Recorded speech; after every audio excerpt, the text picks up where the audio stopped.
తల్లి కడుపున పుడతాం. నిజానికి ఈ తల్లి కడుపున పుట్టాలి అని ఎవరు నిర్ణయించుకోరు. అమ్మ కడుపులో కటిక చీకట్లో తల కిందకి కాళ్ళు పైకి పెట్టి 9 నెలలు పెరిగిన తరువాత తాను విసర్జించిన మలమూత్రములలోంచి పుట్టినటువంటి క్రిమికీటకములే కోమలమైన తన శరీరాన్ని కొరుకుతుంటే బాధపడలేక చిట్ట చివరికి ప్రసవమై తల్లి కడుపులోంచి బయటికి వచ్చినటువంటి శిశువు ఒక్కసారి 6 అడుగుల ఎత్తు ఉన్నటువంటి పెద్ద పెద్ద ఆకారాలు, దీపాలు, కాంతి, దానికి తోడు మాటలు ఇవన్నీ వినపడి శరీరావయవములు పనిచేయడం ఆగిపోయి మూత్రపిండాలు, గుండె మొదలైనటువంటివి కూడా ఆగిపోయే పరిస్థితి ఏర్పడితే అప్పుడు అమ్మ తొలి దైవమై ఆమె యొక్క స్థలము నుండి కోలోస్ట్రం అనబడేటటువంటి పసుపు పచ్చటి ఎరుపు రంగులో ఉన్న ముద్ద, ఒక ద్రవం విడుదలవుతుంది. అది భగవంతుడు పెట్టినటువంటి ఒక గొప్ప వ్యవస్థ. ఏమీ తెలియనటువంటి పసిపిల్లవాడు అంత భయానక స్థితిలో అటువంటి ఆకారాలు, వెలుతురు చూసి భీతిల్లిపోతే లోపల ఉన్నటువంటి మలం గడ్డ కట్టేసి నల్లగా అయిపోయి, బ్లాక్ స్టూల్ అంటారట దాన్ని, నల్లగా అయిపోయి ఆ మలాన్ని విసర్జించడం చేతకాక హృదయ స్పందన కూడా ఆగిపోయే స్థితి ఏర్పడితే అప్పుడు పిల్లవాడికి గొప్ప స్వాంతన కలిగి కే మొదలైనటువంటి విటమిన్లతో కూడుకుని మళ్ళీ లోపల ఉన్న ప్రధానమైన అవయవాలన్నీ పనిచేసి గడ్డ కట్టినటువంటి మలం బయటికి వెళ్ళిపోయేటట్టుగా చేయగలిగిన శక్తి కలిగిన కోలోస్ట్రం అమ్మ యొక్క స్థనం నుంచి విడుదలవుతోంది. ఈ మాటలు నేను చెప్పట్లేదు. చాలా ప్రఖ్యాతమైనటువంటి ఒక గైనకాలజిస్ట్, ఒక డాక్టర్ గారు, రామాంజనేయులు గారని, వారు ఒక పుస్తకం రాశారు. ఆ పుస్తకం ఇంగ్లీష్లో ఉంది, మాతృదేవో భవ అని. ఆ పుస్తకంలో ఆయన వైద్యశాస్త్రాన్ని స్త్రీకి అన్వయం చేసి అసలు స్త్రీ అన్న ప్రాణి లేకపోతే ఈ సృష్టి లేదు, ఒకవేళ సృష్టి జరిగినా నిలబడే అవకాశం లేదు. తండ్రి కోట్లకు పడగలెత్తినవాడు కావచ్చు, గొప్ప అధికారి కావచ్చు, కానీ పుట్టినటువంటి పసిబిడ్డ ఆకలితో ఏడుస్తుంటే ఆ పసిబిడ్డకి పాలు పట్టగలిగినటువంటి శక్తి అమ్మకొక్కదానికే ఉంటుంది. నేను ఈ బిడ్డని రక్షించుకోవాలి అన్న తాపత్రయం, ఆ తిరుగులేని ప్రేమ అమ్మకి మాత్రమే ఉంటుంది. అది కేవలం మనిషిలో కాదు. మీరు ఏ ప్రాణిని తీసుకోండి, కోడి గ్రద్దని చూస్తే హడిలిపోతుంది. అట్లాంటి కోడి తన గుడ్లని పొదిగి పిల్లల్ని చేసిన తరువాత ఆ పిల్లలు కొంచెం దూరం వెళ్ళి ఏదైనా తింటుంటే ఎక్కడ గ్రద్ద వచ్చి పిల్లల్ని తన్నుకుపోతుందో అని మెడ ఎత్తిపెట్టి ఆకాశం వంక చూస్తూ కొక్కొక్కొక్కొక్కొక్కొక్కొ అంటూ, ఒకవేళ గ్రద్ద వస్తే 2 రెక్కలు ఎత్తిపెట్టి పిల్లలన్నింటినీ రెక్కల కిందకి తెచ్చేసుకుని రెక్కలు ముడిచేసి కంఠం ఎత్తిపెట్టి ముందు నా కంఠాన్ని కోసేసి అప్పుడు నా పిల్లల్ని చెనకు అని గ్రద్దకి ఎదురు తిరుగుతుంది. ఒక కోడికి ఎవరు నేర్పారు తన పిల్లల్ని కాపాడుకోమని? స్త్రీ ప్రాణి. కోడి పుంజుకు లేదు ఈ లక్షణం, కోడి పెట్టకుంది ఈ లక్షణం, ఆడ కుక్కకుంది ఈ లక్షణం, ఆడ పందికుంది ఈ లక్షణం. స్త్రీ ప్రాణి ఎక్కడ ఉన్న లోకంలో బిడ్డల్ని కడుపులో పెంచుకోవడం, కడుపుని గర్భాలయం చేయడం, కన్న బిడ్డలకి పాలిచ్చి పెంచి పెద్ద చేయడం, అంత అవ్యాజానురాగంతో స్త్రీ చేసేటటువంటి త్యాగం లేకపోతే ఈ సమాజం లేదు. భగవంతుడి మీద తప్ప అన్యం మీద స్తోత్రం చెయ్యని శంకరాచార్యుల వారు తండ్రి మీద కూడా చెప్పల, అమ్మ మీద మాత్రం 5 శ్లోకాలు చెప్పారు. 5 శ్లోకాల్లో ఒక శ్లోకంలో అంటారు, ఆస్తాం తావదీయం ప్రసూతి సమయే దుర్వార శూలవ్యధ నైరుచ్యం తనుశోషణం మలమయీ శయ్యాచ సంవత్సరి ఏకస్యాపి నగర్భభారణభర క్లేశస్య యస్య క్షమః దాతుం నిష్కృతి ఉన్నతోపి తనయత్తస్యై జనన్యై నమః అంటారు. 9 నెలలు కడుపు పెద్దదై వికారమును పొంది తాను వంగలేక, పని చేసుకోలేక, తిందామంటే ఆహారం సహించక ఎంతో కష్టపడి తాను మరణ సదృశమైనటువంటి వేదన పొంది అన్ని నిప్పులు పడి బిడ్డని ప్రసవించి ఆ బిడ్డకి పాలిచ్చి పెంచి పెద్ద చేసి 1 ఏడాది పాటు చలికాలం లేదు, వర్షాకాలం లేదు. మంచంలోనే మలమూత్ర విసర్జన చేస్తే ఆ మలమూత్రములను తుడిచి కడిగి బిడ్డని రక్షించి తాను ఉపవాసాలు చేసి చిట్ట చివరికి అవసరమైతే పిల్లవాడు ఎంత పెద్దవాడైనా వాడికి ఏదైనా కించిత్ అనారోగ్యం కలిగిందంటే భయం వేసినటువంటి మనసుతో నా ఆయుర్దాయం కూడా నువ్వే పోసుకొని బ్రతుకని అనగలిగినటువంటి వ్యక్తి ప్రపంచంలో ఉంటే అది అమ్మ ఒక్కతే. అందుకే అమ్మ లాంటి ప్రాణి లోకంలో లేదు. శాస్త్రాలు కూడా మొట్టమొదటి నమస్కారం ఎవరికి చేయించాయి అంటే మాతృదేవో భవ. మాతృదేవో భవ అంటే భగవంతుడు అమ్మ రూపంలో ఉన్నాడు అని కాదు దాని అర్థం. అమ్మయే భగవంతుడై ఉన్నది. భగవతి అమ్మ, అమ్మ భగవంతుడు రెండు కాదు. ఎందుకనంటే ప్రాణం పోయేటప్పుడు కూడా ఎక్కడ కొడుక్కి ఇబ్బంది కలుగుతుందోనని కొడుక్కి ఇబ్బంది కలగకుండా వాడికి ఏ విధమైనటువంటి క్లేశము పొందకుండా తాను వెళ్ళిపోవాలని తల్లి కోరుకుంటుంది.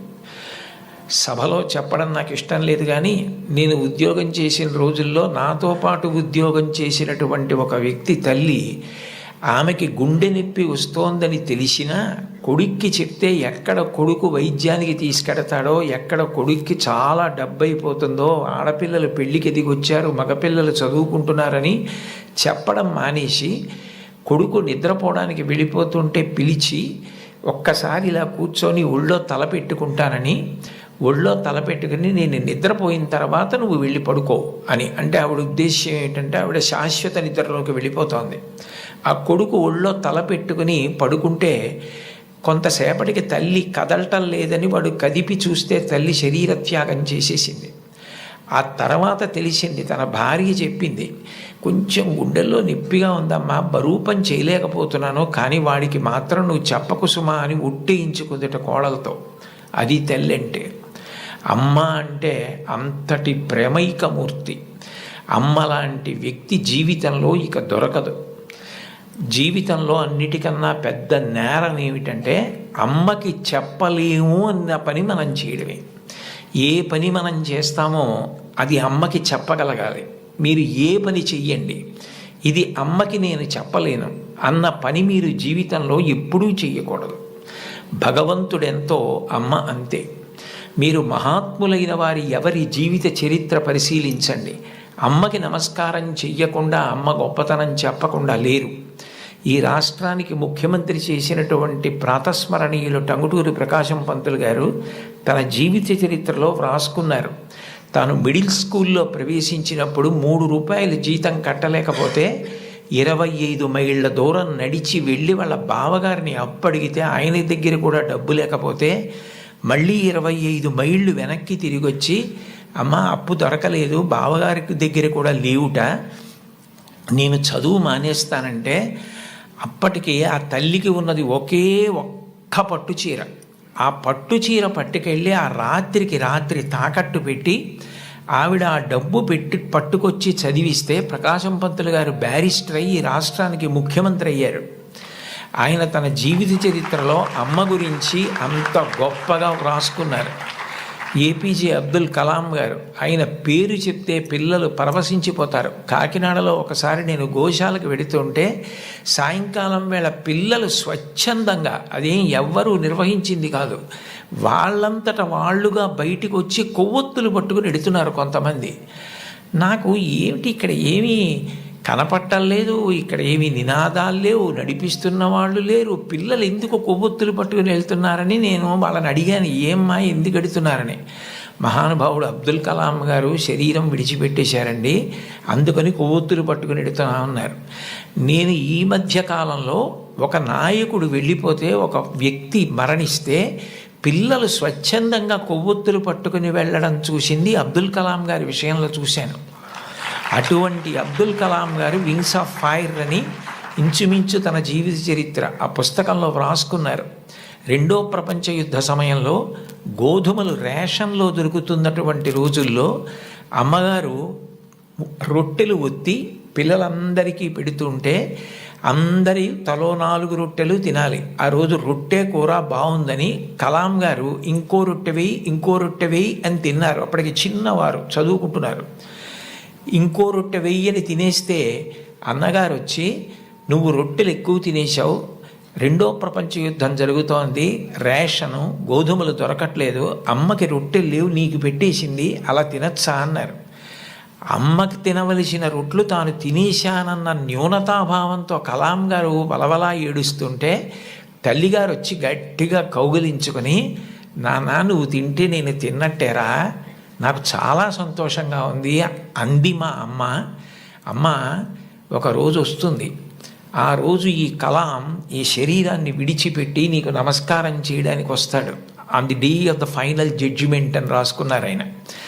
ఆ రోజు నువ్వు ఏ అన్నం కూడా తినడం మానేసి పెట్టి నన్ను పెంచి పెద్ద చేశావో, ఈ శరీరంతో ఈ మేధస్సుతో నేను దేశ సేవ చేసి కృతార్థుడనై ఆ అమ్మ కన్న కొడుకు అని నీకు కీర్తి తెచ్చి వచ్చి నీ పాదములకు నమస్కరిస్తానని రాసుకున్నారు.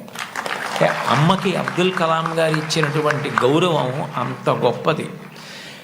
మహాత్ముల జీవితాలు ఎవరివి మీరు చదవండి.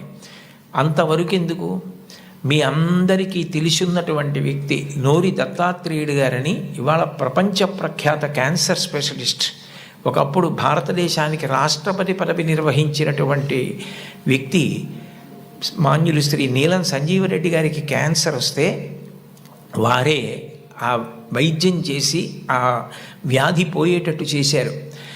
ఆయన చిన్నతనంలో పడిన కష్టాల గురించి ఆయన వ్రాసిన పుస్తకం చదివితే ఆశ్చర్యం వేస్తుంది.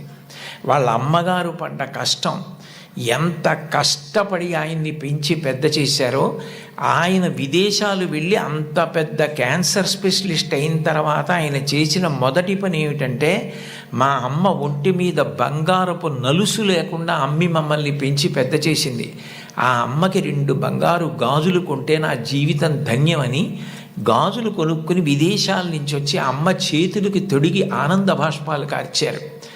ఈ జాతి మొదటి లక్షణం అమ్మని గౌరవించడం. మాతృదేవో భవ.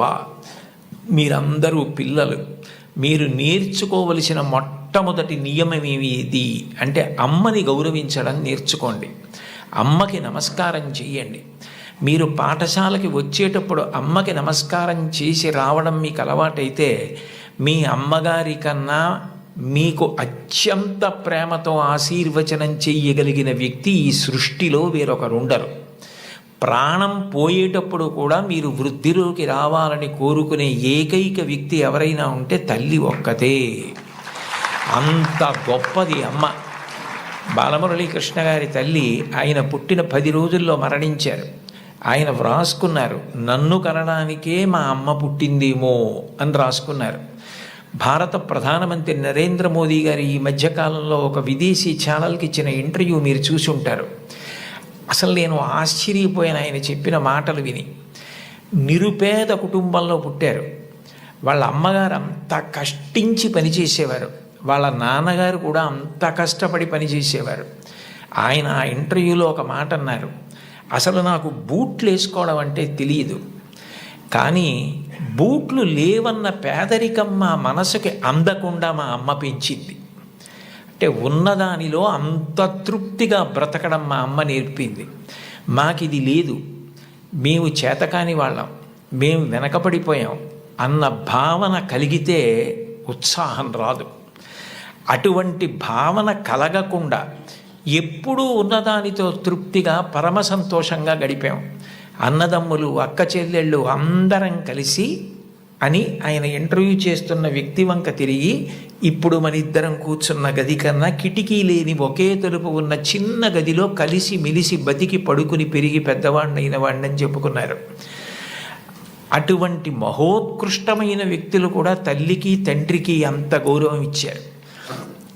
సందర్భం కాబట్టి ప్రస్తావిస్తున్నాను. మన గౌరవ ముఖ్యమంత్రి నారా చంద్రబాబు నాయుడు గారు స్వయంగా ఒక వ్యాసం రాశారు. తల్లికి జేజే, తండ్రికి జేజే, గురువుకు జేజే అని ఒక పుస్తకం ఉంది. ఆ పుస్తకంలో బహుశా నాకు జ్ఞాపకం ఉంటే 3వ వ్యాసం అనుకుంటాను. ఆ వ్యాసంలో ఆయన ఒక విషయం ప్రస్తావన చేశారు. వాళ్ళ అమ్మగారి పేరు అమ్మಣ್ಣమ్మ గారు. ఆవిడ చిన్నతనంలో చంద్రబాబు నాయుడు గారిని పిలిచి ఒక కథ చెప్పారట. ఒరేయ్ నాన్న, మనిషి కష్టపడాలి. ఎందుకు కష్టపడాలో తెలుసా? ఒకరింట్లో ఒక పంది ఒక నక్క రెండు ఉండేవి. ఆ పంది చాలా కష్టపడి పనిచేసి మధ్యాహ్నం ఇంటికి భోజనానికి వచ్చేది. నక్క పని చేయడం మానేసి చెరుకు తోటల్లో తిరుగుతూ ఊళలు వేస్తూ వచ్చే ముందు బురదలో పొర్లాడి వచ్చేది. పంది ఒళ్ళు కడుక్కుని వచ్చేది. ఇంటికొచ్చి శుభ్రంగా ఉన్న పందిని చూసి ఇదేం పని చేయలేదనుకుని మంచినీళ్లు మాత్రమే పోసేవాడు యజమాని. నక్క ఒంటి నిండా బురదంటించుకోవడం చూసి ఇది బాగా కష్టపడింది అనుకుని బాగా దానికి తిండి పెట్టేవాడు. మోసం ఎన్నాళ్ళు దాగుతుంది? కొన్నాళ్ళకి ఎవరు కష్టపడుతున్నారో తెలిసిపోయింది. తెలిసిపోయిన తర్వాత నక్కని కొట్టి తరిమేసి పందికి తన పిల్లనిచ్చి పెళ్లి చేసి ఇల్లరికం అల్లుడిగా తెచ్చుకున్నాడు రా, ఇంటి పనివాడు ఇంటల్లుడయ్యాడు రా. కష్టపడినవాడు వెనక్కి తిరిగి చూడడు జీవితంలో. కష్టపడడం నేర్చుకో అని మా అమ్మ నాకు చిన్నతనంలో చెప్పింది. మా అమ్మ చెప్పిన కథ నా జీవితానికి దిశానిర్దేశం చేసింది. ఆనాటికి ఈనాటికి ఏనాటికి నాకే కాదు మా ఊరంతటికి అదే భగవద్గీత. నేను యథాతథంగా ఆయన వ్రాసిన వ్యాసంలో మాటలే చెప్తున్నాను. ఆ మాటలే నాకు స్ఫూర్తి. ఇప్పటికీ కష్టపడడం నాకు అంత సంతోషం.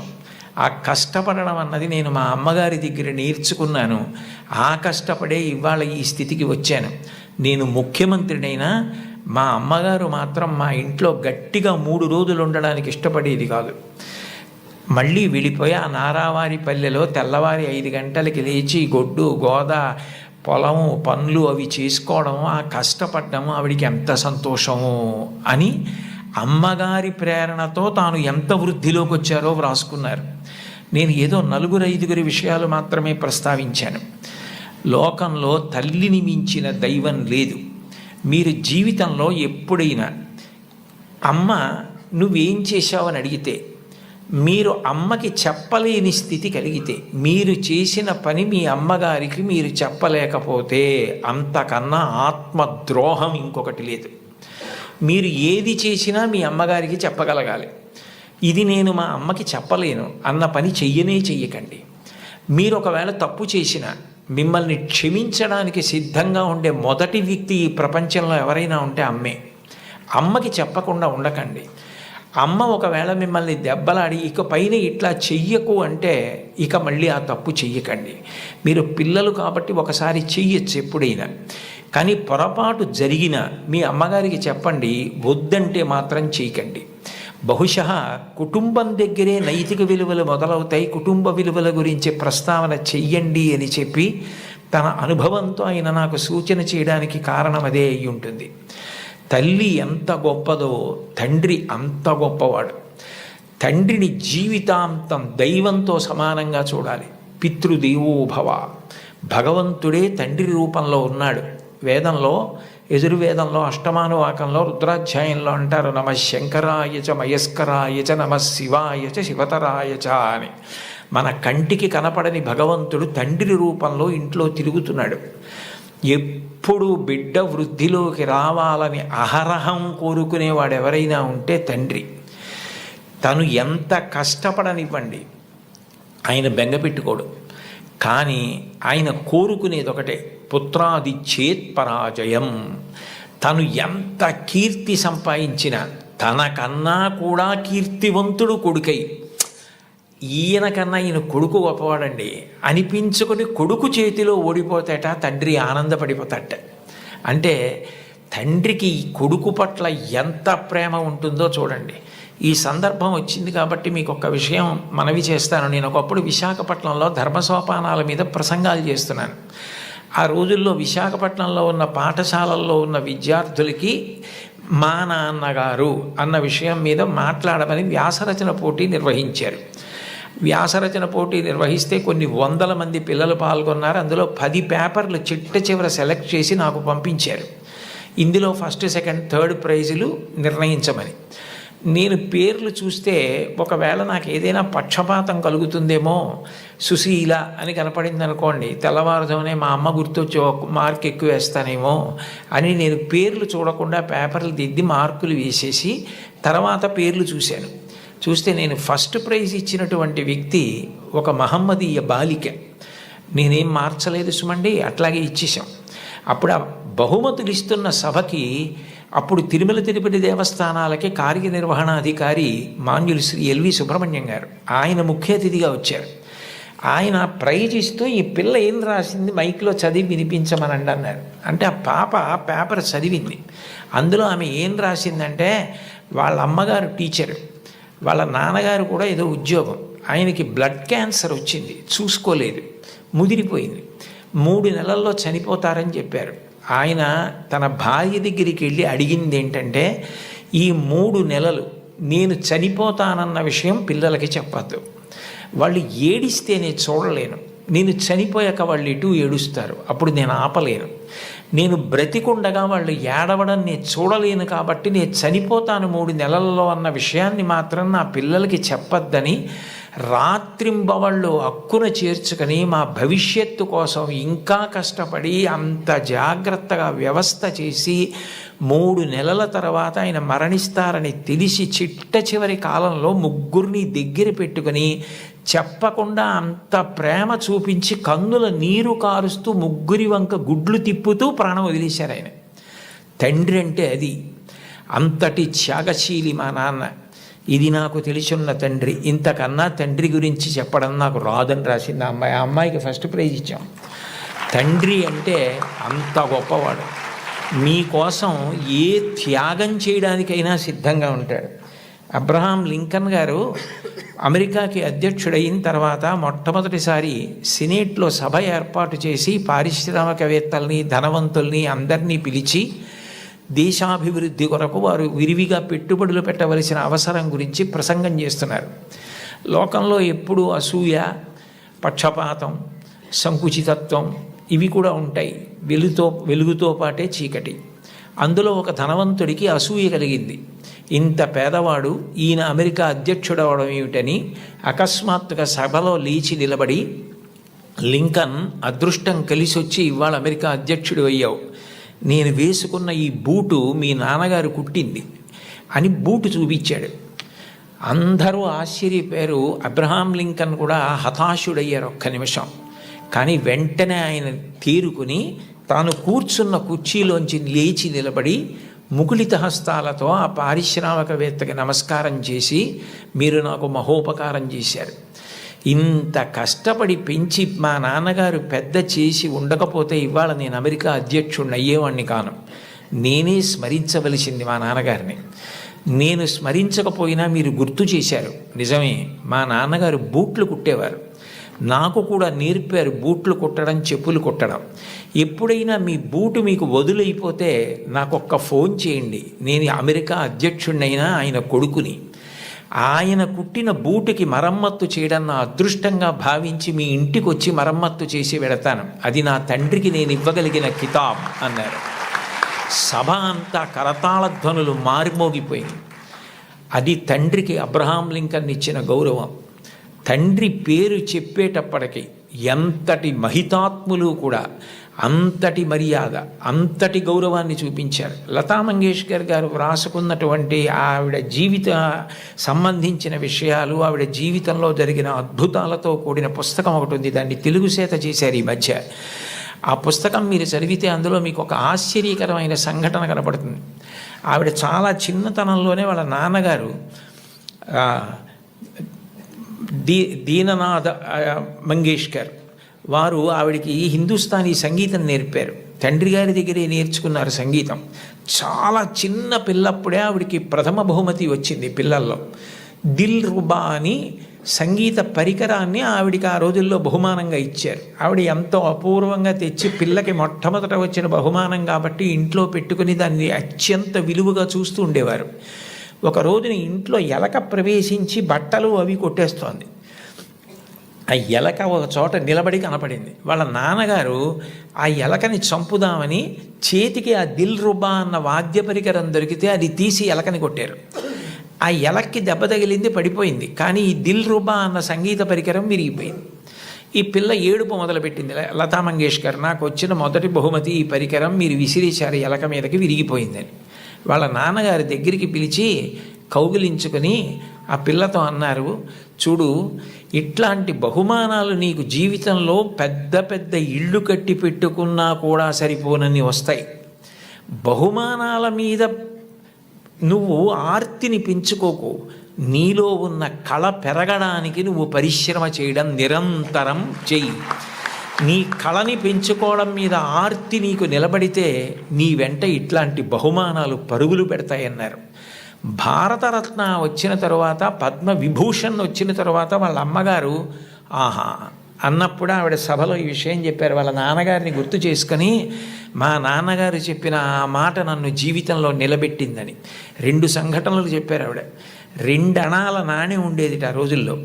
ఆ 2 అణాల నాణ్యం, చల్లని నాణ్యం ఒకటి ఇంట్లో ఉంది, ఓ పక్కన పడేసి. ఓ పిల్లాడు నేను మారుస్తాను ఈ నాణ్యమని దుకాణానికి పట్టుకెళ్ళి ఏదో వస్తువులు అడిగితే ఆ చిల్లర నాణ్యం చూసి ఆ సరుకులమ్మే వ్యక్తి ఇది చల్లని నాణ్యం అవతల పోవని పంపించేశాడు. లతా మంగేష్కర్ చిన్న పిల్ల గౌన్లు వేసుకొని తిరుగుతున్న రోజులు, నేను చూడు వెళ్ళి విజయం సాధించి సరుకులు పట్టుకొస్తానని పరిగెత్తికెళ్ళి గల్లా పెట్టెని ఉండేది, అది పెట్టే తెరవక్కర్లేదు, కన్న ఉండేది, అందులోంచి నాణ్యాలు పడేసేవారు పూర్వం. ఆమె వెళ్ళి ఇదిగో బేడ అంటే 2 అణాల నాణ్యం అనమాట, ఆ కన్నంలోంచి లోపల పడేసి కావలసిన వస్తువులను తీసుకుని వచ్చేసింది ఇంటికి. వస్తువుని ఆ పిల్లాన్ని చూసి, చూడు నువ్వు వెళ్ళి చల్లని బేడతో ఏం తేలైపోయావు, నేను తెచ్చానంది. ఆ మాట విన్నారు. విని లోపల నుంచి బయటికి వచ్చి దీననాథ్ మంగేష్కర్, నువ్వు నీ గొప్ప కాదు, నువ్వు నా కూతురువని మీ పెట్టెలో పడేశాను ఇవ్వండి అంటే తీసి చూడకుండా వస్తువులు ఇచ్చేశాడు. కానీ ఇవాళ సాయంకాలం ఆయన డబ్బులు లెక్క పెట్టుకుంటాడు. చల్లని బేడ దొరుకుతుంది, గుర్తు పట్టచ్చు పట్టకపోవచ్చు. నువ్వు ఇలా మోసం చేయడం ఈ వయస్సులో నేర్చుకుంటే నీ జీవితం ఎలా వృద్ధిలోకి వస్తుంది, నువ్వు ఎట్లా బాగుపడతావు? ఈసారికి నీకు చిన్నతనం కలిగితే కలిగింది, నీకు ఇంకొక బేడ ఇస్తాను, ఈ బేడ పట్టుకెళ్ళి నువ్వు ఆయనకి ఇచ్చేసి, అయ్యా నేను మిమ్మల్ని మోసం చేశాను, మీ గళ్ళాపెట్టెలో వేసింది సరి అయిన బేడ కాదు, నేను తప్పు చేశాను, ఇంకెప్పుడు ఇట్లాంటి పని చేయను, నా తండ్రికి అగౌరవం తేను, మా నాన్నగారికి ఈ విషయం తెలియదు, నన్ను మందలించి పంపారు అని చెప్పి వెళ్ళి ఇచ్చేసి వచ్చేసేయండి. ఆమె ఆ నాణ్యం పట్టుకెళ్ళి ఇచ్చేసి క్షమాపణ చెప్పి వచ్చేశారు. ఆ సంఘటన నా జీవితాంతం నాకు జ్ఞాపకం ఉండిపోయింది. ఆ పైన నా జీవితంలో నేను ఎప్పుడు ఎవరిని మోసం చేయడానికి ఇష్టపడలేదు, మా నాన్నగారి ముఖం ఆయన మాట గుర్తొచ్చింది అని చెప్పుకుందావిడ. తండ్రి మాట పిల్లల్ని చిక్కుతుంది, తండ్రి మాట పెడచెవిన పెట్టకండి. తండ్రి గారు మిమ్మల్ని ప్రేమగా పిలిచి చెప్పినా, కోపంగా చెప్పినా, తండ్రి యొక్క వ్యధ, ఆయన హృదయంలో మీరు పాడైపోకూడదన్న ఆర్తి ఉంటుంది తప్ప మిమ్మల్ని ఏదో దండించాలనేటటువంటి తాపత్రయం ఉండదు. తండ్రి మిమ్మల్ని ఎప్పుడు ఏ మాట అన్నా దాన్ని ప్రేమతో, నాన్నగారు తప్ప ఎవరంటారు ఇట్లా, ఆయనకి తప్ప అధికారం ఎవరికి ఉంది, మా అమ్మకి తప్ప ఎవరికి ఉంది అధికారం అని మీ అమ్మగారి మాట, నాన్నగారి మాట వినడం మీరు నేర్చుకోండి. మీకు తెలియకుండానే మీకు నైతిక విలువలు చాలా అలవాటు అవుతాయి. ఎందుకంటే మీరు పాడయ్యే మాటలు, మీరు పాటించకూడని మాటలు మీ తల్లిదండ్రులు మీకు ఎప్పుడూ చెప్పరు. కుటుంబ విలువల్లో మీరు తప్పకుండా గమనించవలసినది, తల్లి తండ్రి ఎంత గొప్పవాళ్ళో మీ తోబుట్టువులు కూడా అంతే గొప్పవాళ్ళు. మీ కన్నా ముందు పుట్టిన అన్నని గౌరవించాలి, మీకన్నా వెనక పుట్టిన వాళ్ళని మీరు అంత ప్రేమించగలగాలి. ఒక్కొక్క వ్యక్తి యొక్క జీవితం చెక్కబడడానికి కారణం ఒక్కొక్కసారి తోబుట్టువులు అవుతారు. Playing it in my way అని సచిన్ టెండూల్కర్ ఒక పుస్తకం రాశారు. మీరందరికీ పిల్లలు కాబట్టి మీకు బహుశా సచిన్ టెండూల్కర్ గారు అంటే చాలా ప్రీతి ఉంటుంది.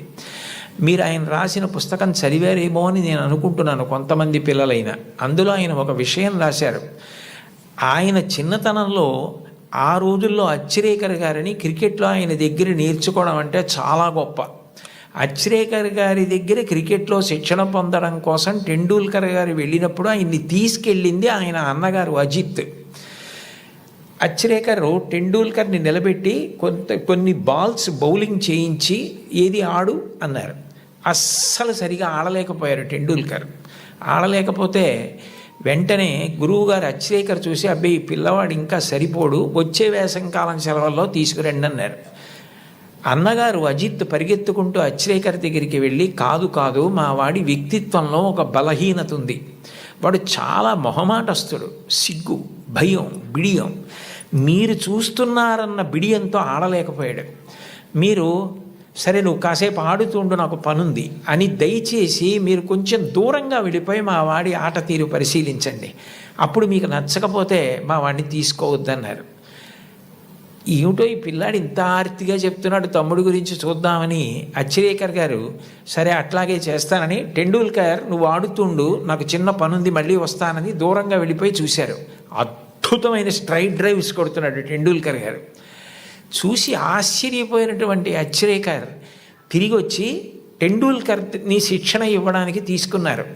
అచ్చిరేకర్ చెప్పినటువంటి పాఠాలు, బంతిని ఎలా ఆడాలన్న దాని విషయంలో గురువు నేర్పినటువంటి మాట ఎంత పని చేసిందంటే టెండూల్కర్ మీద అలసట అన్నది లేదు. ఆఖరికి బంతేసేవాడు లేకపోతే మేజోడు సాక్లో క్రికెట్ బాల్ కట్టి తాడు కట్టి గడప మధ్యలో కట్టుకుని అటు ఇటు వెళ్లకుండా స్ట్రైట్ డ్రైవ్స్ కొట్టడం ప్రాక్టీస్ చేశారు వాళ్ళ మేనత్ ఇంట్లో. ఆ తర్వాత భారతరత్న అయ్యారు టెండూల్కర్. ఆయన గొప్పతనం ఎక్కడుందంటే టెండూల్కర్ది, అంత గొప్పవాడై భారతరత్న అయిన తర్వాత, పార్లమెంట్ మెంబర్ అయిన తర్వాత గురువుగారు అచ్చిరేకర్ మరణిస్తే ఆయన వెళ్ళి పాడి మోసాడు టెండూల్కర్. అది గురువు పట్ల ఇవ్వవలసిన గౌరవం. తల్లి తండ్రి ఎంత గొప్పవారో గురువు అంత గొప్పవాడు. తోడపుట్టినవాడు అంత అక్కరకొస్తారు. జీవితంలో తోడపుట్టిన వాళ్ళన్న వాళ్ళు మాత్రం వాళ్ళే.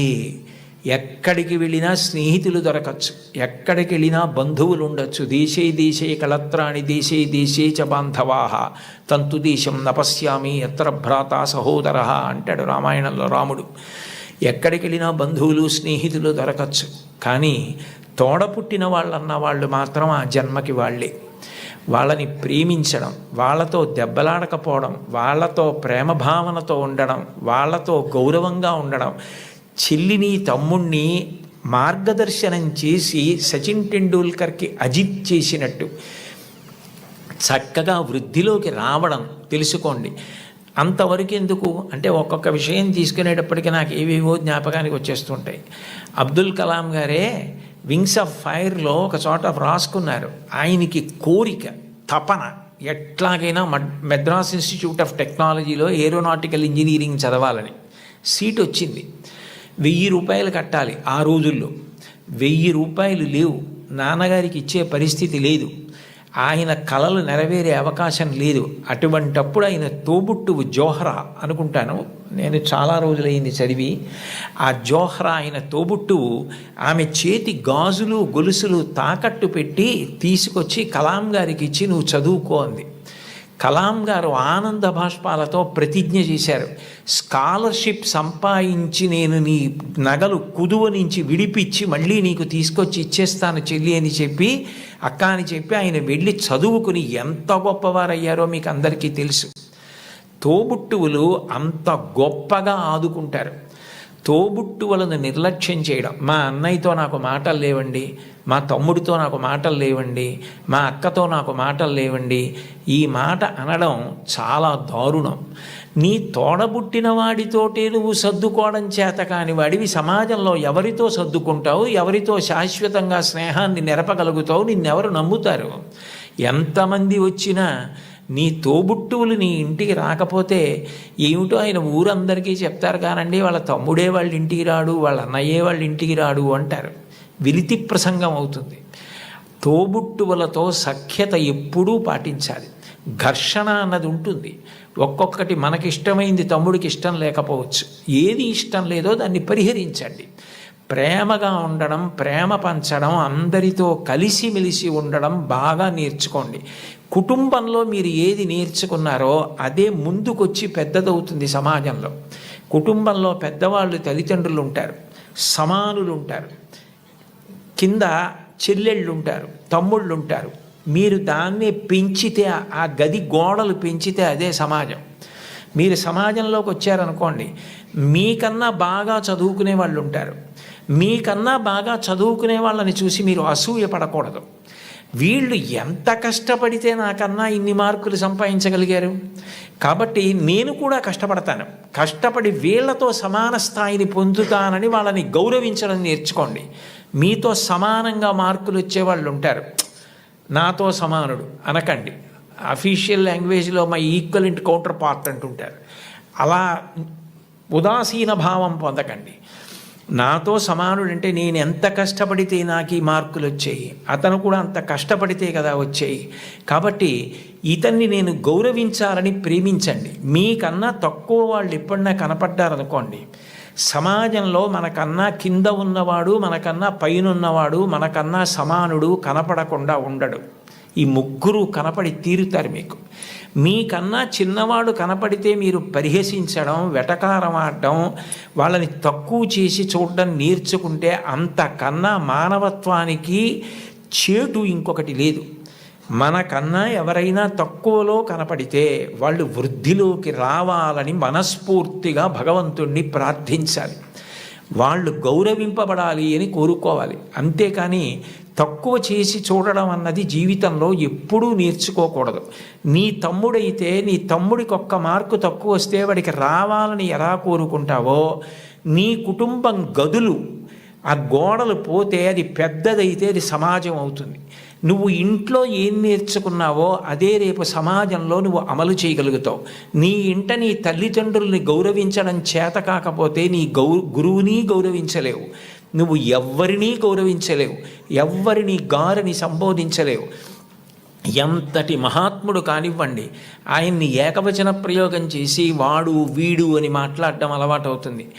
మన ఎదురుగుండా ఉన్నారా లేరా అని కాదు, పెద్దల గురించి మాట్లాడేటప్పుడు గౌరవంగా సంబోధించి మాట్లాడడం, పెద్దల పట్ల మాట్లాడేటప్పుడు మనం అనవసరంగా విమర్శించడం మర్యాద కాదు.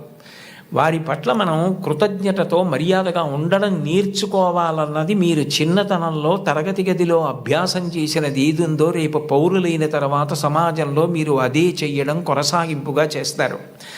అందుకని మీరు తరగతి గదిని కేవలం పాఠాలు చదువుకోవడానికి మాత్రమే పనికొచ్చేటటువంటి వ్యవస్థగా చూడకండి.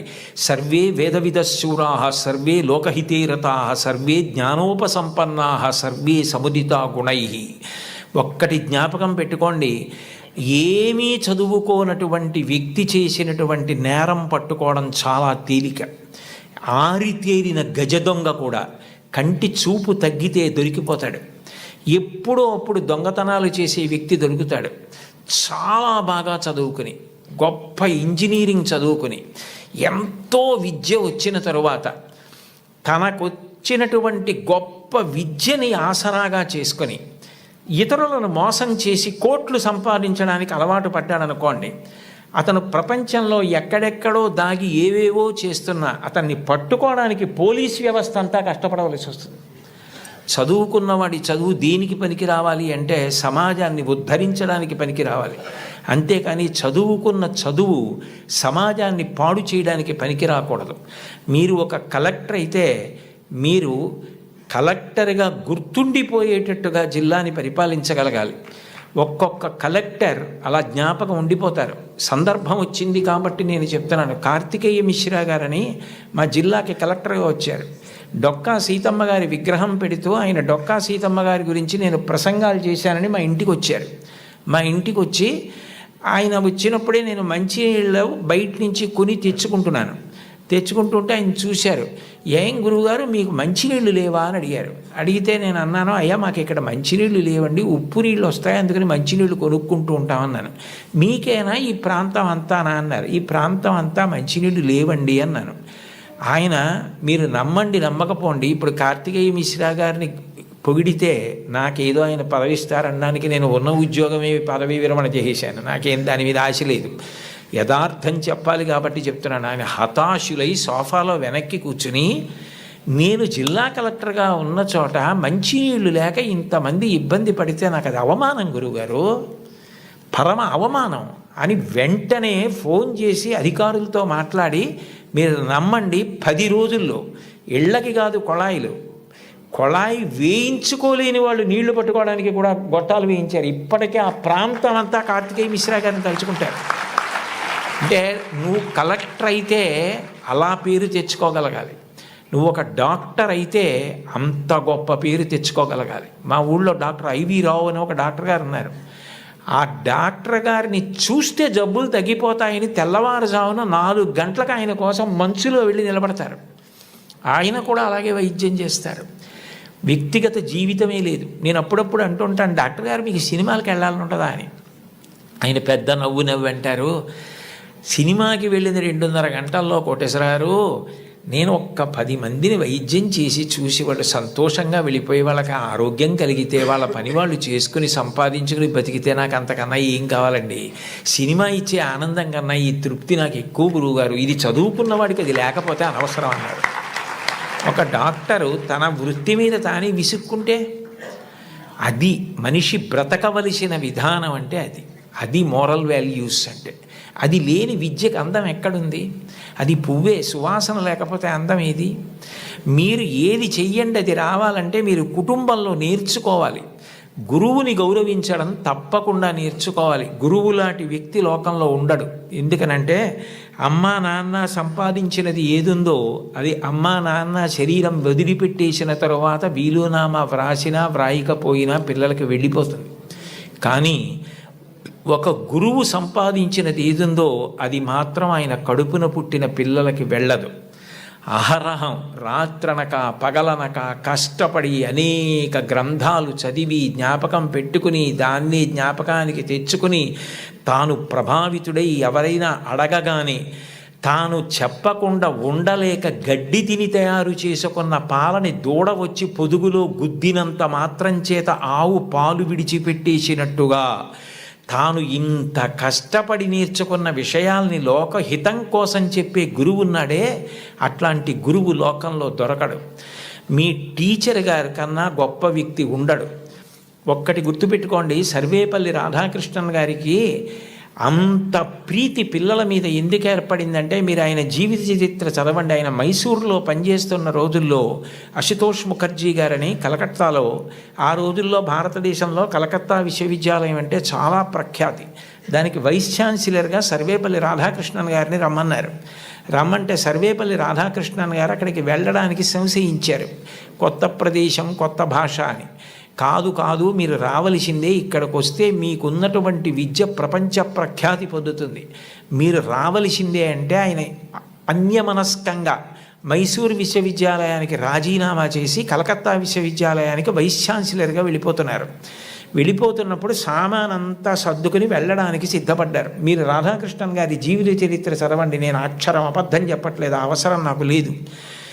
గుర్రబండిలో మైసూరు రైల్వే స్టేషన్కి వెళ్ళడానికి సర్వేపల్లి రాధాకృష్ణన్ గారు సిద్ధపడుతుంటే పిల్లలందరూ వచ్చి విశ్వవిద్యాలయం నుంచి, మీలాంటి గురువు మాకెక్కడ దొరుకుతాడు, మీరు చెప్పిన పాఠాలతో మేము ఇన్ని విషయాలు నేర్చుకున్నాం, మీరు గుర్రాలు లాగిన బండిలో వెళ్ళడానికి వీల్లేదని వీధులన్నీ మైసూరు స్టేషన్ వరకు పువ్వులు చల్లి పిల్లలు గుర్రపు బండిని లాగి ఆ దంపతుల్ని కూర్చోపెట్టి మైసూరు స్టేషన్కి తీసుకెళ్లారు.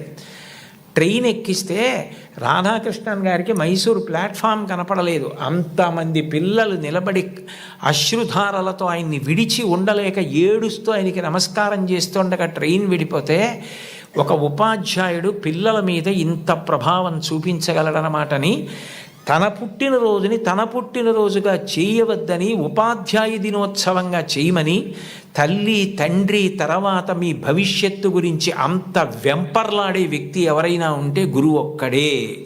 అంబేద్కర్ గారు భారత రాజ్యాంగ నిర్మాత. తెల్లవారి లేస్తే ఆయన్ని స్మరిస్తాం. అటువంటి అంబేద్కర్ గారు భీమ్రావ్ అంబేద్కర్. నిజానికి ఆయన పేరులో భీమ్రావ్ అన్నది ఆయన పేరులోది కాదు. ఆయనకి చిన్నతనంలో ఒక్కొక్కసారి అన్నం తినడానికి ఇబ్బంది కలిగితే ఒక ఉపాధ్యాయుడు తాను తెచ్చుకుని మధ్యాహ్నం తినవలసిన భోజనంలోంచి కొంత భోజనాన్ని అంబేద్కర్ గారికి పెట్టి అంత ప్రేమతో చూశాడు. ఏ భీమ్రావ్ అన్న ఉపాధ్యాయుడు తనని అంత ప్రేమతో చూశాడో ఆ పేరు తన పేరులోకి కలుపుకున్నారు అంబేద్కర్ గారు. కలుపుకుని భీమ్రావ్ అంబేద్కర్ అని పెట్టుకున్నారు. మీరు కావాలంటే ఈ విషయాలు ఏపీజే అబ్దుల్ కలాం గారు ఇండామిటబుల్ స్పిరిట్ అని ఓ పుస్తకంలో ఎన్ని అద్భుత విషయాలు రాశారో అందులో ఇది కూడా ఉటంకించారు ఒకసారి ఒక సభలో.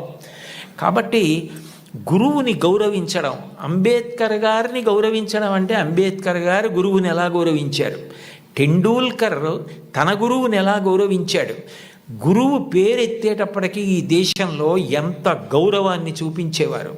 ఎంఎస్ సుబ్బలక్ష్మి గారు చచ్చిపోతే కలాం గారు రాష్ట్రపతి భవన్ నుంచి చెన్నై వెళ్ళి నా తల్లి ఈ గడ్డ, నేను పుట్టిన ఈ దేశం, ఎంఎస్ సుబ్బలక్ష్మి ముగ్గురు నాకు తల్లు లేని పాడి మోశారు. అది సంస్కారం. వాళ్ళు చరిత్రలో మిగిలిపోయారు మహితాత్ములై. అంటే నేను చెప్పేది గురువుని గౌరవించడం అన్న మాట అంత గొప్పది. కలాం గారు అంత గొప్పవారయ్యారు. అంత గొప్పవారై రాష్ట్రపతి పదవి విడిచిపెట్టేసిన తర్వాత తిన్నగా పిల్లలకి పాఠం చెప్పడానికి వెళ్ళిపోయారు.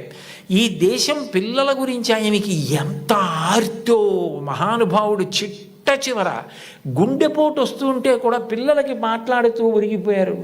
అంతటి మహానుభావుడు పుట్టిన గడ్డ. అటువంటి కలాం గారు తన జీవితంలో అంత గొప్పవాడవడానికి కారణం ఒక గురువు అని రాసుకున్నారు.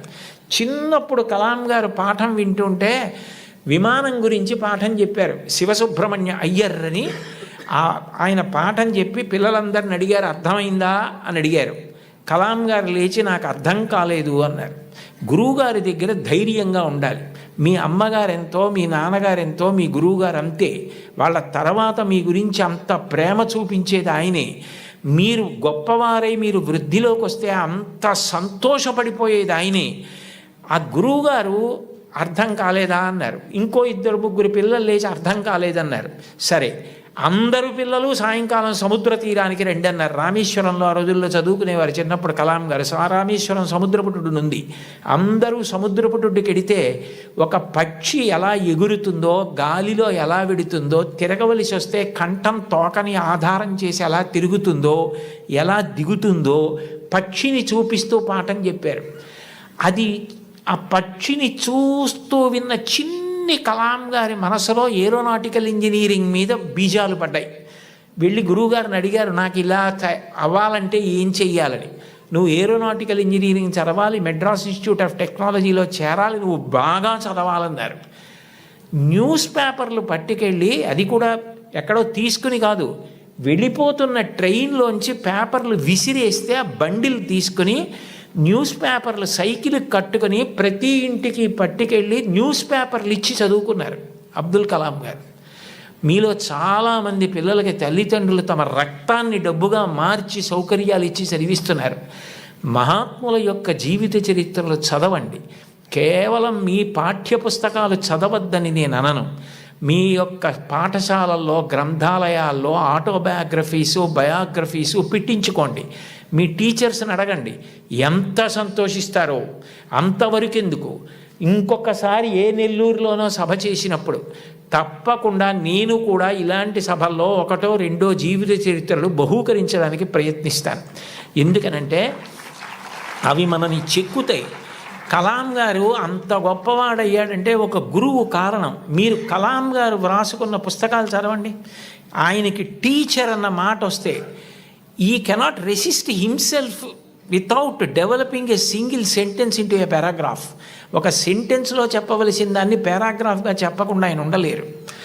ఆయన ఈ లైట్ వెయిట్ భూమికి దగ్గరగా ఎగిరేటటువంటి విమానాన్ని డెవలప్ చేయవలసి వచ్చినప్పుడు సరిగ్గా చేయలేకపోతే కోపం వచ్చి ప్రొఫెసర్ శ్రీనివాసన్ అని శుక్రవారం మధ్యాహ్నం పిలిచి సోమవారం పొద్దున్నకి చూపించకపోతే నీ స్కాలర్షిప్ ఆప్ చేస్తానన్నారు.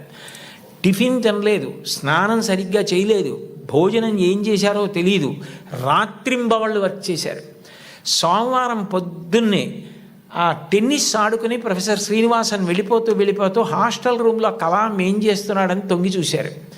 ఇచ్చిన టైం కన్నా ముందే రాత్రింబవళ్ళు కష్టపడి బోర్డు మీద డయాగ్రామ్ వేసి దానికి సంబంధించిన రిపోర్ట్ తయారు చేసిన కలాంని ఆ అవుట్ఫిట్ తోటే, టెన్నిస్ అవుట్ఫిట్ అంటే టెన్నిస్ ఆడుకోవడానికి వేసుకునే బట్టలు, వాటితోటే వెళ్ళి కౌగిలించుకున్నారు మా గురువుగారు శ్రీనివాసన్ గారు. ఆయన నా భుజాన్ని తట్టి నన్ను ప్రోత్సహించి పడిన ఆనందం నన్ను ఇంత గొప్ప స్థాయికి పెంచి పెద్ద చేసిందని తన టీచర్స్ గురించి ఎంత గొప్పగా రాసుకున్నారో.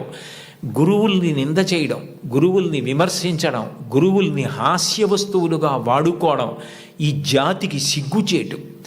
గురువు పేరు చెప్పేటప్పటికీ నేల మీద పడిపోయారు. రామాయణంలో అంతటి రాముడు విశ్వామిత్రుడి పిలిస్తే దగ్గరికి వెళ్ళి నిలబడి ఇమౌస్మ మునిషార్దూల కింకరౌ సముపస్థితవు ఆజ్ఞాపయ యుధేష్టం వై శాసనం కరవామకిం అన్నాడు. గురువుగారు లోకంలో ఎవరు చెప్పినా సలహా, మీరు చెప్తే మాత్రం ఆజ్ఞ. గురువుగారు చెప్తే ఆజ్ఞ, అందులో నేను తలపెట్టను. ఈ పని చేసి పెడతావా అని ఇప్పుడు అడక్కండి, ఈ పని చెయ్యరా రామా అనండి, నేను మీ కింకరుణ్ణి గురువుగారు అన్నాడు. ఇది జాతి నేర్పినటువంటి విషయం. మీరు ఏ మహాత్ముణ్ణి తీసుకోండి, టంగుటూరి ప్రకాశం పంతులు గారు జీవిత చరిత్రలో వ్రాసుకున్నారు. డబ్బు కట్టలేక కష్టాలు పడి ఇతర పనులు చేస్తూ రోజు పాఠం వినలేకపోయిన పిల్లల్ని ఆ రోజుల్లో సుందర శివయ్య గారని ఒక హెడ్ మాస్టర్ ఇంటికి తీసుకెళ్ళి కూర్చోపెట్టుకుని పాఠాలు చెప్పి వృద్ధిలోకి తెచ్చారు. ఆయన కారణం నేను వృద్ధిలోకి రావడానికని రాసుకున్నారు. ఆయన నడక అలా ఉండేది, ఆయన ప్రవర్తన అలా ఉండేది, ఆయన పాఠం చెప్తే అలా ఉండేదని పక్కనే గుంటూరులో మాజేటి గురవయ్య పాఠశాల అన్న పాఠశాలలో నరసయ్య గారని ఆయన చెప్పిన పాఠాలు, ఆయన వ్యవహరించిన తీరు నన్ను అంత ప్రభావితుణ్ణి చేశాయని మహానుభావుడు ఆయన నోరి దత్తాత్రేయుడు గారు తన జీవిత చరిత్రలో రాసుకున్నారు. గురువులు మనిషిని చెక్కుతారు, ఒక శిలలోంచి శిల్పాన్ని చెక్కుతారు. ఓ సరస్వతీదేవి విగ్రహాన్ని ఒక రాయి తీసుకొచ్చి చెక్కితే శిల్పి దాని మీద ఎక్కి కూర్చుని చెక్కుతాడు. కళ్ళు చెక్కేటప్పుడు చిట్ట చివర ఎంతో జాగ్రత్తగా చెక్కుతాడు. ఉలిని పెట్టి సుత్తి పెట్టి కొడతాడు. ఆఖరణ దానికి అధివాసాలు చేసి గుళ్ళోకి తీసుకొచ్చి ప్రతిష్ఠ చేస్తారు. ప్రతిష్ఠ చేసిన తర్వాత చెక్కిన శిల్పి కూడా నమస్కారం చేస్తాడు. ఆ శిల్పి చెక్కాడు కాబట్టి మన అందరి ఆర్తి తీర్చుకోవడానికి ఆ మూర్తి ముందు నిలబడి నమస్కరిస్తున్నాం. ఈ సమాజంలో గౌరవింపబడిన మహనీయులందరూ గురువులు చెక్కిన శిల్పాలే, అది వాళ్ళే వ్రాసుకున్నారు. గురువుని గౌరవించడం అన్నది అంత గొప్ప ఈ జాతిలో. తల్లిని గౌరవించండి, తండ్రిని గౌరవించండి, మీ తోబుట్టువుల్ని ప్రేమగా చూడండి, మీ తోటివారిని ప్రేమించండి, గురువుల్ని గౌరవించండి. మీరు నైతిక విలువలతో మీరు మీ వీధిలో ఉంటే ఆయన మా వీధిలో ఉన్నాడని వీధిలో వాళ్ళు పొంగిపోవాలి. మీరు కుటుంబంలో ఉంటే వాడు మా అన్నయ్య, మా తమ్ముడు, మా కుటుంబ సభ్యుడు, నా కొడుకు అని తల్లిదండ్రులు పొంగిపోవాలి. మా ఊరి వాళ్ళు పొంగిపోవాలి, దేశం పొంగిపోవాలి. అంతటి వారు అయి తీరుతారు. అందుకేనేమో వయసు రీత్యా, అనుభవం రీత్యా జీవితంలో ఎన్నో విషయాలు ఎన్ని వేల మందితోనో సమన్వయమైనటువంటి అంత అనుభవంతో, అంత ఆర్తితో మీ అందరూ వృద్ధిలోకి రావాలని, కేవలం చదువు కాదు దానితో పాటు మీకు నైతిక విలువలు అందాలని, మీరు మంచి పిల్లలని పేరు తెచ్చుకోవాలని ఎంతో తాపత్రయపడి ముఖ్యమంత్రి గారు నిజానికి నేను ఎక్కడో నెల్లూరులో ఉంటే నాకు ఫోన్ చేసి మీరు ఈ పని చేసి పెట్టాలి అని అడిగితే నేను ఎక్కువ ఆధ్యాత్మిక ప్రవచనాల మీద ఆసక్తి చూపిస్తాను. కానీ ఆయన అంత ఆర్తిగా అడిగినప్పుడు పిల్లల కోసం నేను చెయ్యగలిగినది చేసి పెడదామని తప్పకుండా చేస్తానండి అని వారిని గౌరవంగా కలిసినప్పుడు వారు నాకు మొట్టమొదట కోరినది ఏది అంటే, కుటుంబ విలువల గురించి తప్పకుండా చెప్పండి కోటేశ్వరరావు గారు. ఇంట్లో తల్లిని, తండ్రిని, గురువుని, తోబుట్టువుల్ని గౌరవిస్తే పిల్లలు మంచి వాళ్ళు అవుతారు. పిల్లలు మంచి వాళ్ళైతే వాళ్ళు మంచి పేరు తెచ్చుకుంటే, వృద్ధిలోకి వస్తే, దురలవాట్లకి దూరంగా ఉంటే అంతకన్నా మీకు కానీ నాకు కానీ ఏం కావాలి? అందుకని ఇది మీరు చేసి పెట్టాలి అన్నారు. ఆ స్థాయిలో ఉన్న వ్యక్తి నిజానికి అంత బతిమాలి అడగక్కర్లేదు. అంటే ఆయనకి మీ మీద ఎంత తాపత్రయం ఉందో అర్థం చేసుకోండి. నిజానికి నేను ఈ పదవి ఏ గౌరవం కోసం కానీ, ఈ పదవి ఏదైనా ప్రయోజనం కోసం కానీ నేను స్వీకరించినది కాదు. ఒక రాష్ట్రాన్ని నడిపించే వ్యక్తి అంత తాపత్రయపడ్డారు. నేను దానికి ఏమాత్రమైనా ఉపయోగపడితే అంతకన్నా నాకు సంతోషమే ఉంటుంది. కోన శశిధర్ గారితో మాట్లాడుతూ నేను అన్నాను, నేను ఆఖరి 10 ఓవర్స్ ఆడుతున్నానండి, నాకు 66 ఏళ్ళు వచ్చాయి, ఇంకొక 10 ఏళ్ళు మహా అయితే ఇంత స్వేచ్ఛగా సమాజంలో తిరిగి చెప్పగలనేమో. ఈ సమయం నేను పిల్లలకి కొంత కేటాయించి చేయగలిగితే నాకు అంతకన్నా ఆనందం ఏముంటుంది అని ఒప్పుకున్నాను. కాబట్టి నేను చెప్పిన ప్రతి మాట నా గుండెల్లోంచి వచ్చింది తప్ప నా నోట్లోంచి వచ్చింది కాదు. కాబట్టి మీ అందరూ చక్కగా క్రమశిక్షణతో వృద్ధిలోకి వచ్చి మంచి పేరు ప్రఖ్యాతులు తెచ్చుకోవాలని నేను త్రికరణ శుద్ధిగా శారదామాత పాదార విందములకు శిరసు తాటించి సాంజలిబంధకంగా నమస్కరిస్తూ, ఇంత గొప్ప సదస్సులో పిల్లల కోసం ఇంత ఆర్తితో ఏర్పాటులు చేసిన చోట మాట్లాడడానికి అవకాశం ఇచ్చిన పెద్దలందరికీ నా హృదయపూర్వక కృతజ్ఞతలు ఆవిష్కరిస్తూ స్వస్తి.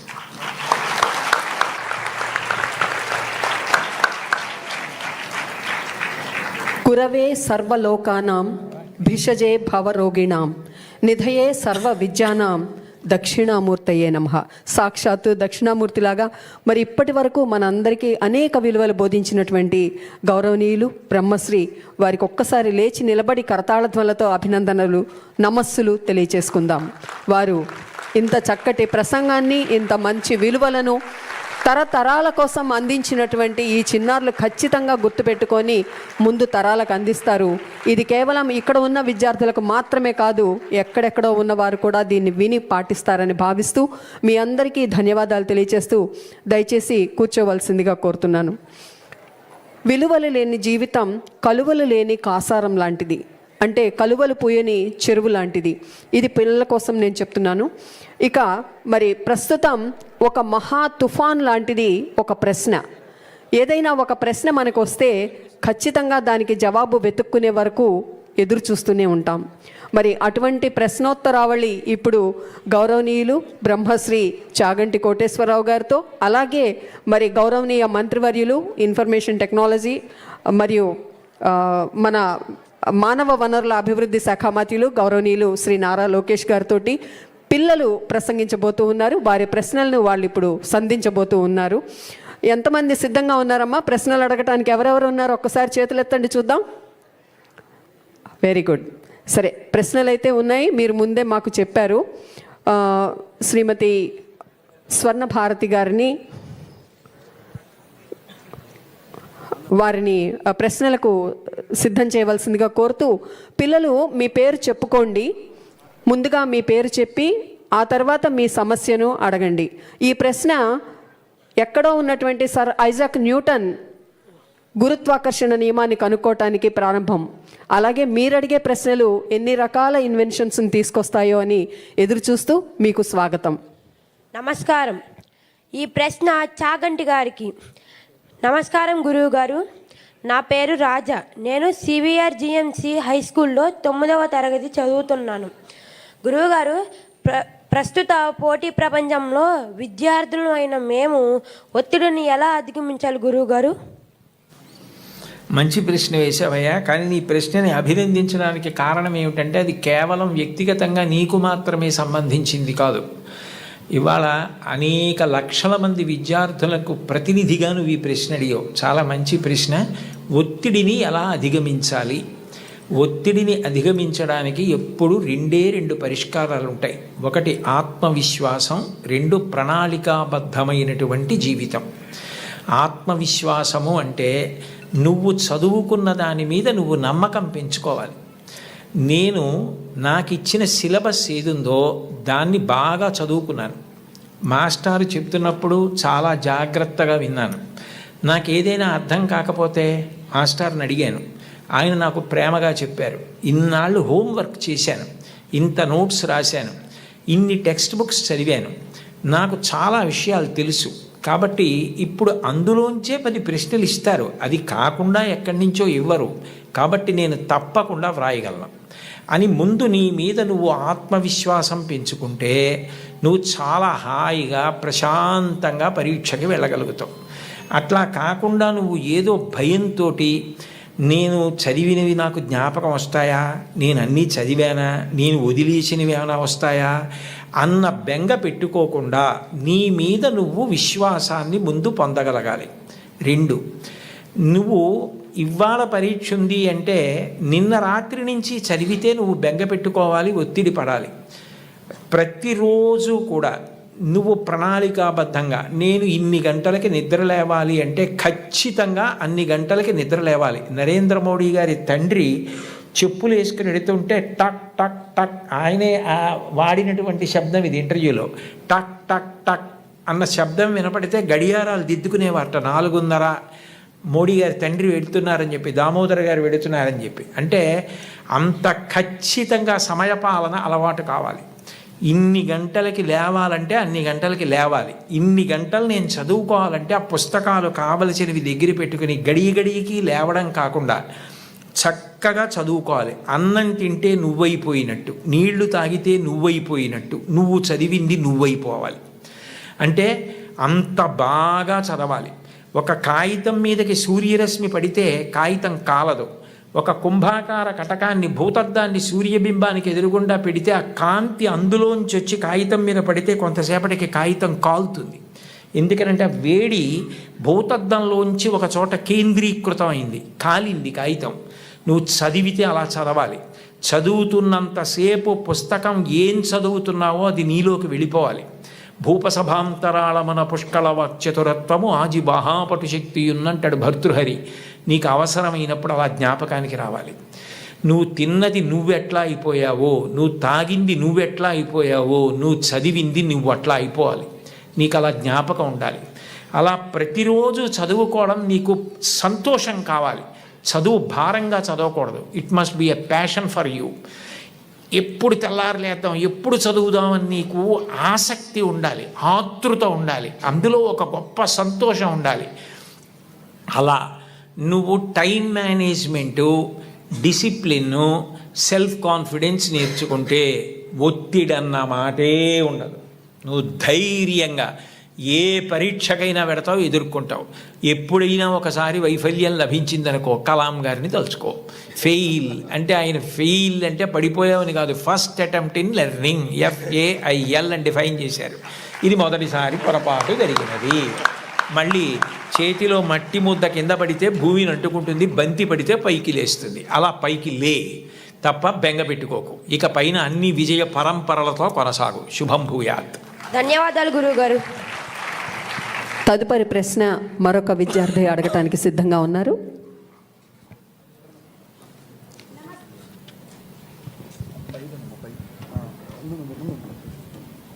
హలో, నమస్కారం గురువుగారు. నా పేరు నాగదుర్గారాణి. నేను KSRZP గర్ల్స్ హై స్కూల్లో 10వ తరగతి చదువుతున్నాను. మంచి అలవాట్లు అనేవి మనం ఏ విధంగా ఉపయోగపడతాయో తెలియజేస్తారా గురువుగారు? చాలా సంతోషం అమ్మా. నువ్వు స్పష్టమైనటువంటి రీతిలో చక్కగా నిన్ను నువ్వు పరిచయం చేసుకుని ప్రశ్న వేశావు. మంచి అలవాట్లు అన్నవి నీకే కాదు, నీ చుట్టూ ఉన్న వాళ్ళకి, సమాజానికి, దేశానికి కూడా ఉపయోగపడతాయి. మన దేశంలో వైద్య ఆరోగ్య శాఖ కొన్ని వేల కోట్లు ఖర్చు పెడుతుంది దేశం మొత్తం మీద. అందులో చాలా వ్యాధులకు కారణం ఏది అంటే, అన్నం తినేటప్పుడు, పలహారం చేసేటప్పుడు చేతులు సబ్బుతో కడుక్కోకుండా ఎట్లా ఉంటే అట్లాగే ఏది పడితే అది తినడం. 2, చాలా కాలం నిలవ ఉన్న పదార్థాలు కేవలం నాలుకకు రుచిగా ఉన్నాయి కదా అని తినడం. అట్లా కాకుండా మనం తిన్నది మనలోకి వెళ్ళి మన శరీరాన్ని నిర్మాణం చేస్తుంది అని దాని విలువ తెలుసుకున్నప్పుడు నువ్వు ఆరోగ్యంగా ఉండడం చాలా చాలా ముఖ్యం. శరీరమాద్యం ఖలు ధర్మసాధనం. ఇది బాగుండకపోతే నువ్వేం చేయలేవు. దీనితో వ్యాయామం చేయడం, తినేటప్పుడు చేతులు కడుక్కోవడం, కాళ్ళు కడుక్కోవడం, స్నానం చేయడం శుభ్రంగా, నీ మేజోళ్ళు నువ్వే ఉతుక్కోవడం అలవాటు చేసుకున్నావు అనుకో, నీకు వేళ్ళకి వ్యాయామం ఉంటుంది. 2, మాసిపోతే ఎంత కష్టమో మీ అమ్మగారికి అవి ఉతకడం నీకు అర్థం అవుతుంది. రాజగోపాలాచారి గారు ఇంకా చనిపోవడానికి నెలలాళ్ల ముందు వరకు తన జేబు రుమాలు తాను ఉతుక్కునేవారు. ఎందుకంటే చేతులకు పట్టు ఉంటుందని. నీ బట్టలు నువ్వు ఉతుక్కోవడం ఇటువంటివి నేర్చుకున్నావనుకో, అవి మంచి అలవాట్లు. దానివల్ల నీకే కాదు, నీకు జ్వరం వచ్చిందనుకో, అమ్మ దేవుడి దయ వల్ల నీకు రాకూడదు కానీ వచ్చిందనుకో, వస్తే మీ నాన్నగారు సెలవు పెట్టి నిన్ను వైద్యుడి దగ్గరికి తీసుకెళ్ళాలి. మీ అమ్మగారు పనులన్నీ మానుకుని నీ దగ్గర కూర్చోవాలి.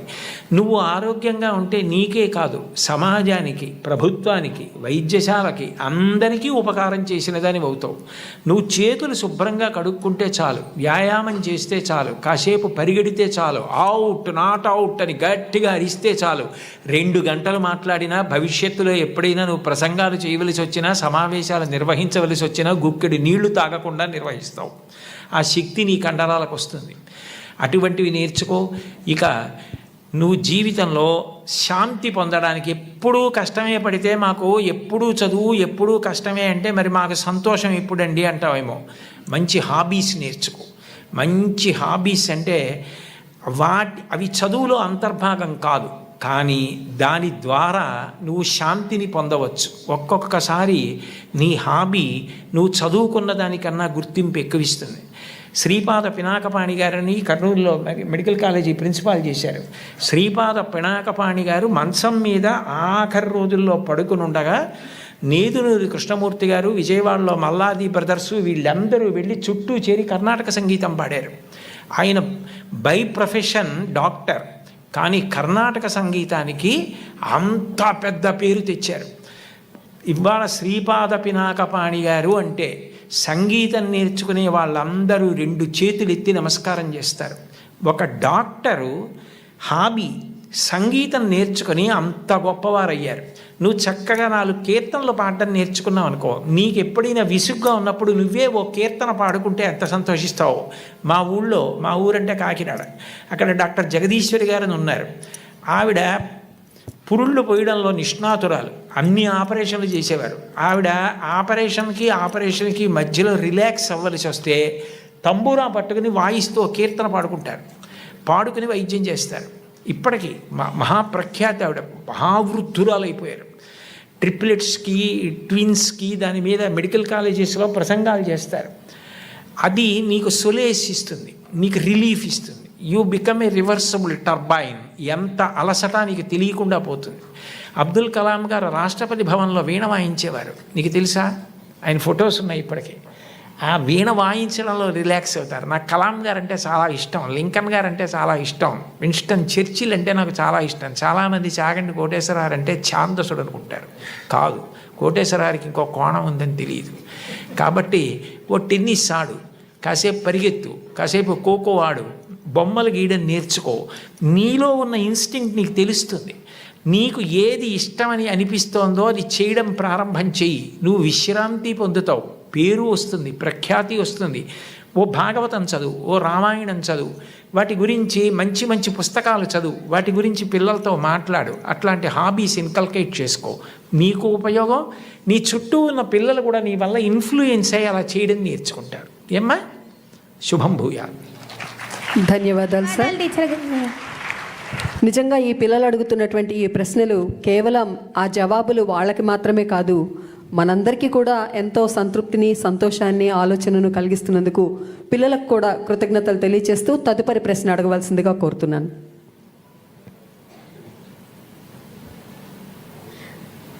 నమస్తే సార్. ఈ ప్రశ్న గౌరవనీయులైన మంత్రివర్యులు నారా లోకేష్ గారికి. మీ లైఫ్లో మిమ్మల్ని ఇన్స్పైర్ చేసిన పర్సన్ ఎవరు? నాకు పెద్ద సమస్య ఉందమ్మా ఇంట్లో. అందరూ ఇన్స్పైరింగ్ పర్సనాలిటీసే. మా తాతగారి దగ్గర నుంచి నాన్నగారి వరకు అందరూ నన్ను ఇన్స్పైర్ చేసిన వారు.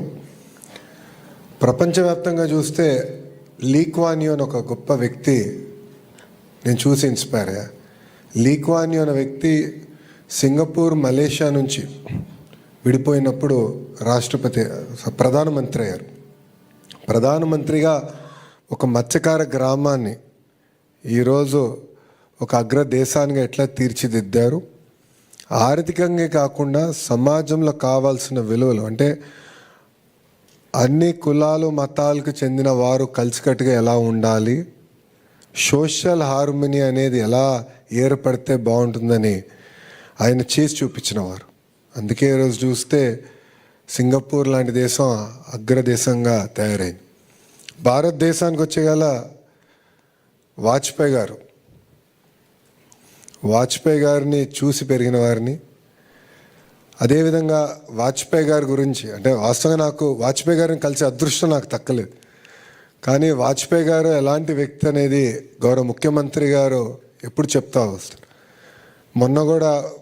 నిన్న పొద్దున్న మొన్న రాత్రి ఉపరాష్ట్రపతి గారితో కూర్చుని మాడేటప్పుడు కూడా వాజ్పేయి గారి గొప్పతనం గురించి గౌరవ ముఖ్యమంత్రి గారు ఉపరాష్ట్రపతి గారు చెప్తున్నారు. వాజ్పేయి గారిలో ఉన్న గొప్పతనం ఏంటంటే ప్రధానమంత్రిగా ఉన్నా కూడా ఒక వ్యక్తి లేదు సార్ మీరు తీసుకున్న నిర్ణయం ఒక్కసారి మళ్ళీ ఆలోచించండి అని చెప్తే ఆలోచించడానికి సిద్ధపడిన వ్యక్తి.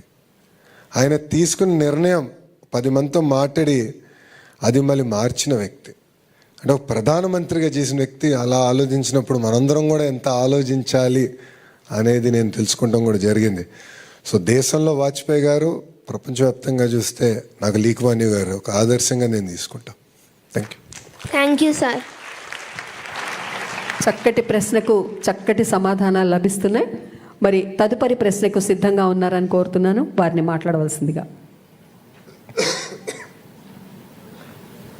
గురువుగారు నేడు యువతకు గురువుగారు నేడు యువతకు ప్రధానంగా నేర్పించవలసిన విలువలు ఏవి?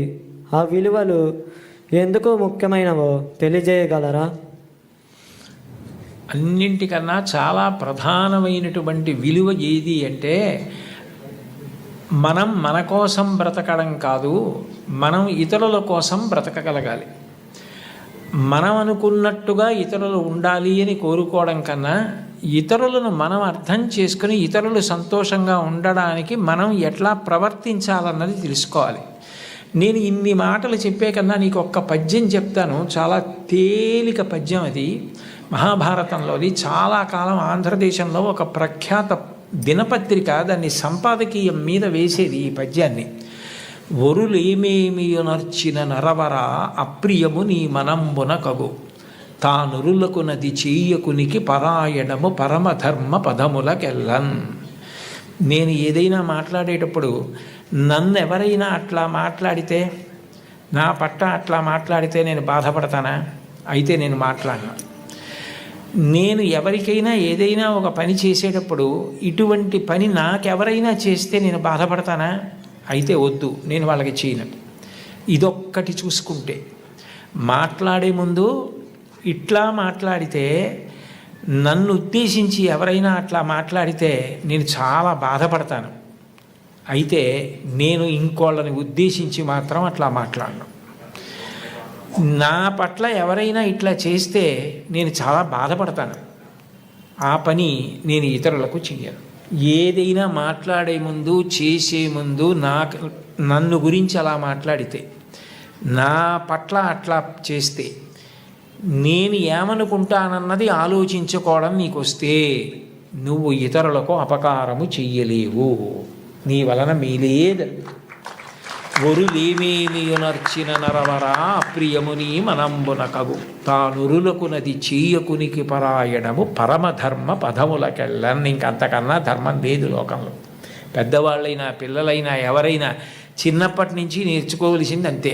గుర్రం జాషువా గారు చిన్న కొడుకు వెళ్ళి పిట్టని కొట్టి కింద పడిపోతే కర్రతో కొట్టి బతికుండగా ఈక పీకుతుండేవంటే, పీకుతుంటే ఆయన కూతురు హేమలత రవణం గారే ఒక వ్యాసం రాశారు. జాషువా గారు చాలా మాటలు చెప్పారు. ఆయనకి భౌతత ఎక్కువ. తప్పురా, అలా పక్షికి పడగొట్టి దాన్ని ఈకలు పీకుతున్నావు, అది బాధపడుతుంది, అలా చెయ్యకు అని. పిల్లవాడు వినేవాడు కాదు. ఆయన ఒక రోజున ఏం చేశారంటే, ఆ పిల్లాడు కూర్చునుండగా వెనక నుంచి వచ్చి గట్టిగా పట్టుకుని వాడు వెంట్రుకలు పీకడం మొదలెట్టారు. మొయ్యో మొయ్యో మొయ్యో అని వాడు ఏడుస్తున్నాడు. యారా, ఇన్ని వెంట్రుకలు ఉన్నాయే, 4 పీకితే ఏడిచావు, దాని ఈకలు పీకేస్తున్నావు, దానికి అన్నీ కలిపోయి 50-60 ఉన్నాయి, అదెంత ఏడుస్తుందిరా, ఇప్పుడు అర్థమైందా అన్నాడు. మళ్ళీ జీవితంలో ఆ పిల్లవాడు అట్లాంటి పని చేయలేదు. తనకి ఏది జరిగితే బాధో అర్థమైతే అది ఇతరులకు చెయ్యలేడు. ఆ రోజున భారతంలో చెప్పిన పద్యం ఎంత గొప్పదో అర్థమవుతోందా? నీకు ఉదాహరణ కూడా చెప్పా. అందుకని అది అలవాటు చేసుకో, నువ్వు మహితాత్ముడు అవుతావు. ధన్యవాదాలు గురువు గారు. మరొక ప్రశ్నతో పిల్లలు సిద్ధంగా ఉన్నారు.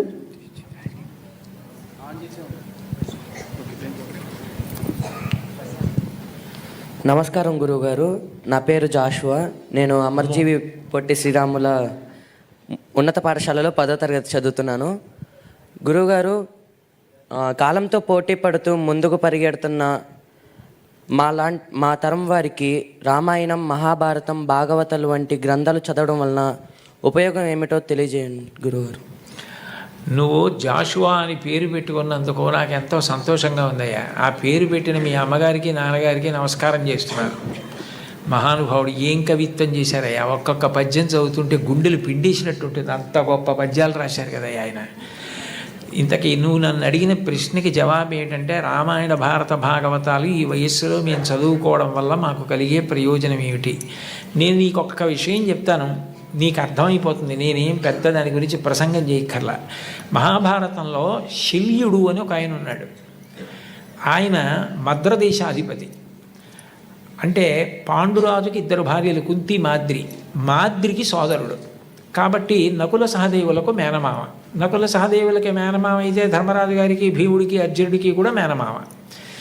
కురుక్షేత్ర యుద్ధం ప్రారంభమైంది. తన మేనల్లుళ్ళు కాబట్టి వాళ్ళ పక్షాన యుద్ధం చేద్దామని శల్యుడు మహావీరుడు బయలుదేరి వస్తున్నాడు మద్రదేశం నుంచి. ఆయన వస్తున్నాడని తెలుసుకుని దుర్యోధనుడు ఏం చేశాడంటే కనపడకుండా చలువ పందిళ్ళు వేయించి సాయంకాలం అయ్యేటప్పటికీ నృత్యం సంగీతం అన్నీ పెట్టేవాడు. పొంగిపోయి ఇవన్నీ ధర్మరాజు చేస్తున్నాడు అనుకుని ఓ రోజున ఎవరు చేస్తున్నారు, ధర్మరాజు గారే కదా, ఉన్నాడా రమ్మనమన్నారు. అప్పటి వరకు కనపడకుండా దాక్కున్న దుర్యోధనుడు ఎదురుగుండా వచ్చి, మీరు మహానుభావుడు, మీరు వస్తుంటే మా పక్షాన యుద్ధం చేయాలా, మీకు ఇవన్నీ నేనే ఏర్పాటు చేశానన్నాడు. పొగిడేటప్పటికి పొంగిపోయాడు శల్యుడు. నీకేం కావాలి చెప్పు, చేసి పెడతానన్నాడు. మీరు మా పక్షాన యుద్ధం చేయండి అన్నాడు. తప్పకుండా చేస్తానన్నాడు. దేనికి బయలుదేరాడు? పాండవుల పక్షాన యుద్ధం చేయడానికి బయలుదేరాడు. పొగిడి 4 సత్కారాలు చేసేటప్పటికీ అది వదిలేశాడు. కౌరవుల పక్షాన యుద్ధం చేయడానికి వెళ్ళాడు. పోనీ వెళ్ళిన వాడు ఏం చేయాలి? దుర్యోధనుడితో వెళ్ళిపోవాలి.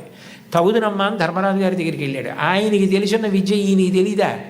ఈయన కూడా పొగిడాడు. పొగిడి ఆయన్ని కుర్చీ వేసి కూర్చోబెట్టి తన కింద కూర్చొని నహుషోపాఖ్యానం చెప్పమన్నాడు. అంటే ధర్మరాజు గారంతటి వాడు కింద కూర్చుని వింటున్నాడు, నేను చెప్తున్నాను కదా అని నహుషోపాఖ్యానం చెప్పి పొంగిపోయి, ధర్మరాజా నీకేం కావాలి చెప్పన్నాడు. మళ్ళీ పొగడ్తగా లొంగిపోయాడు. ధర్మరాజు గారు అన్నాడు, మీరు ఎటు అక్కడ మాట ఇచ్చారు కదా, అక్కడే యుద్ధం చేయండి. మా పక్షాన కృష్ణుడు అర్జునుడికి సారథ్యం చేస్తాడు. మళ్ళీ కృష్ణుడితో సమానమైన సారథి మీరే కాబట్టి మీరు అక్కడ కర్ణుడికి సారథ్యం చేస్తారు. చేసినప్పుడు కర్ణుడికి మనశ్శాంతి లేకుండా అదే పనిగా నింద చేయండి. నింద చేస్తే కర్ణుడికి బుద్ధి కేంద్రీకరణ పోతుంది, అంటే కాన్సన్ట్రేషన్ పోతుంది. పోతే కర్ణుడు చచ్చిపోతాడు. మాకు జాలు, ఆ ఉపకారం చేయండి అన్నాడు. తప్పకుండా నీకు ఈ ఉపకారం చేసి పెడతానన్నాడు.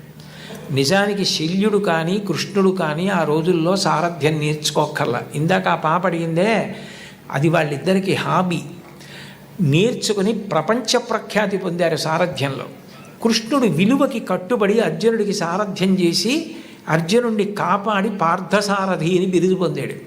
శల్యుడు కర్ణుడికి సారథ్యం చేసి ధర్మరాజుకి మాట ఇచ్చానని అదే పనిగా కర్ణుడిని విమర్శించి నింద చేసి కర్ణుడు చచ్చిపోవడానికి కారణమై, చచ్చిపోయిన తర్వాత కాళీరథం పట్టుకుని దుర్యోధనుడి దగ్గరికి వెళ్ళి, పాపం కర్ణుడు గొప్పవాడే కానీ చచ్చిపోయాడు అన్నాడు.